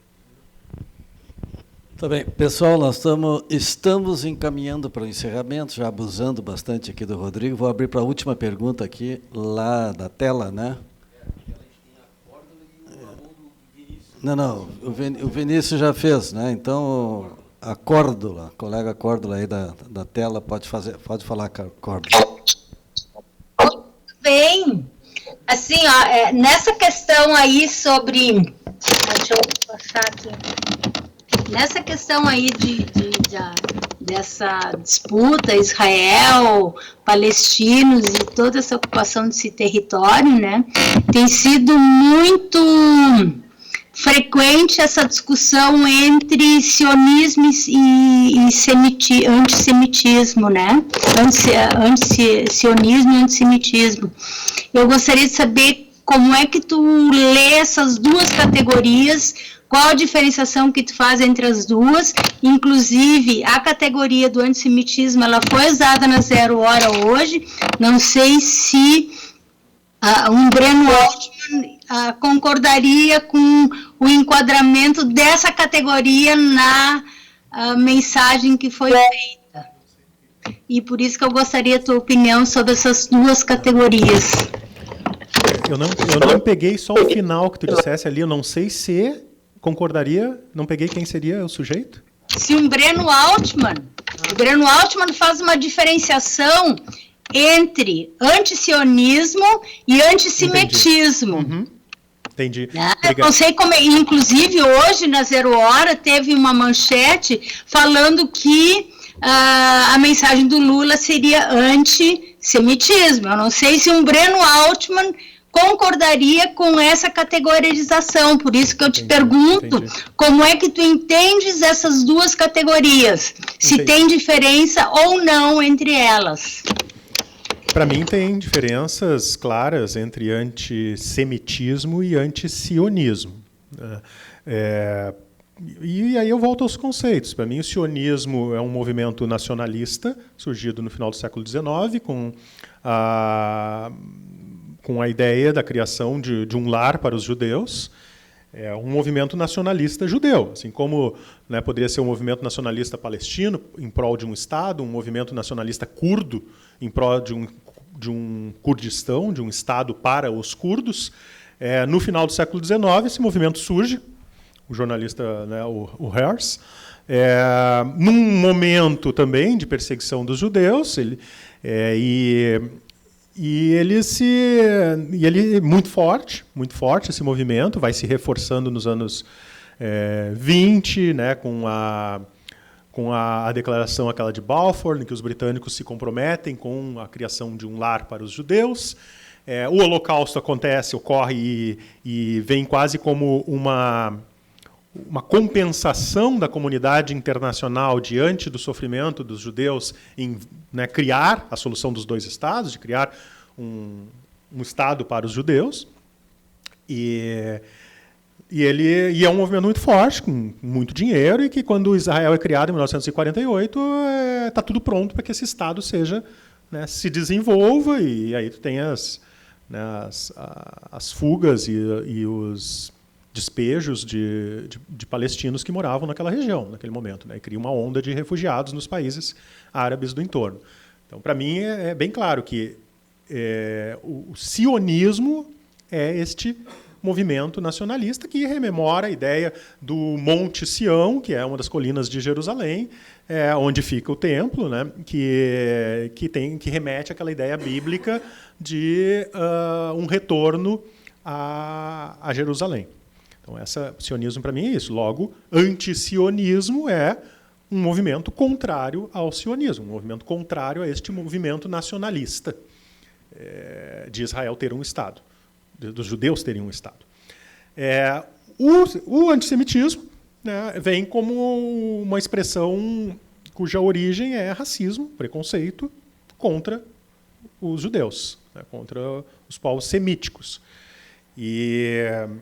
Então, me parece que a diferença é bem clara, assim, ser antissemita, tu ser, né, contra judeus.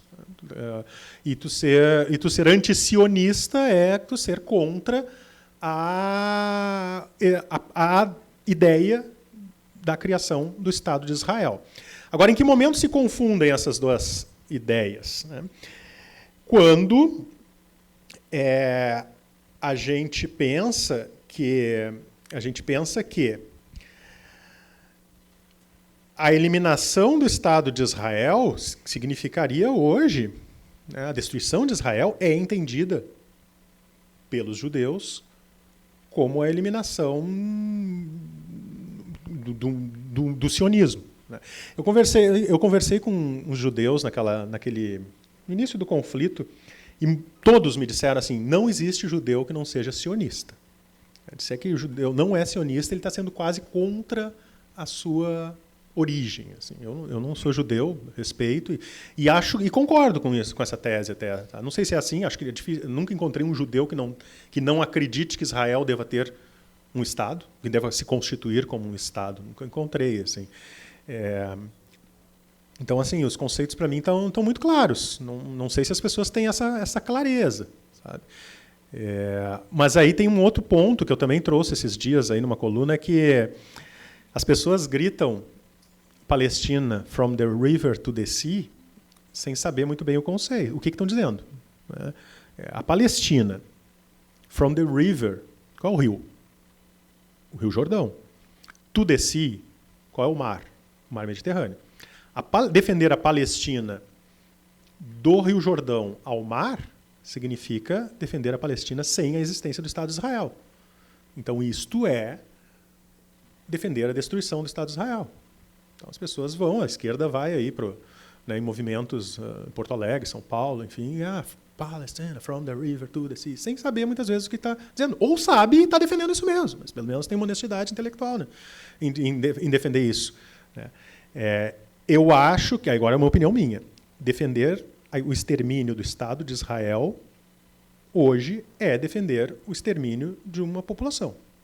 Logo, eu acho que se pode fazer, sim, uma analogia entre antissemitismo e antisionismo. Bom, pessoal, quase 8 horas, vamos encerrando, tá? Agradecendo muito a gentileza, a disponibilidade aqui do Rodrigo, a presença e a participação de todos vocês, esperando que o Rodrigo retorne aqui para a gente aprofundar o debate, como falou o Grey aí em outras ocasiões, e dizer aqui para vocês todos e para o Rodrigo que aquilo que a gente tinha planejado, né, Grey, aqui na diretoria, eu acho que cumpriu bem, muito bem, viu, Rodrigo? Com bastante qualidade aqui todo esse debate, todas essas questões que tu traz aí com essa grande vivência que tu tem aí no jornalismo gaúcho e internacional, para os debates que a gente se propõe a fazer aqui na nossa diretoria, até porque estamos no início de uma gestão, né, de mais 3 anos, estamos começando agora em janeiro, praticamente uma nova gestão, nós temos um planejamento estratégico para cumprir, para discutir, e todos esses debates sempre são muito bem-vindos e muito proveitosos para nós. Então, eu quero te agradecer, o nosso amigo aqui, nosso gerente, o Osni, preparou para ti aqui, primeiro passar para ti um reconhecimento, que é um certificado, tá? Aqui tem um certificado que para tu botar na parede lá, que tu fez uma palestra aqui no SENGE, e depois uma pequena lembrança aqui do nosso sindicato para o Rodrigo Lopes, tá bem? Muito obrigado.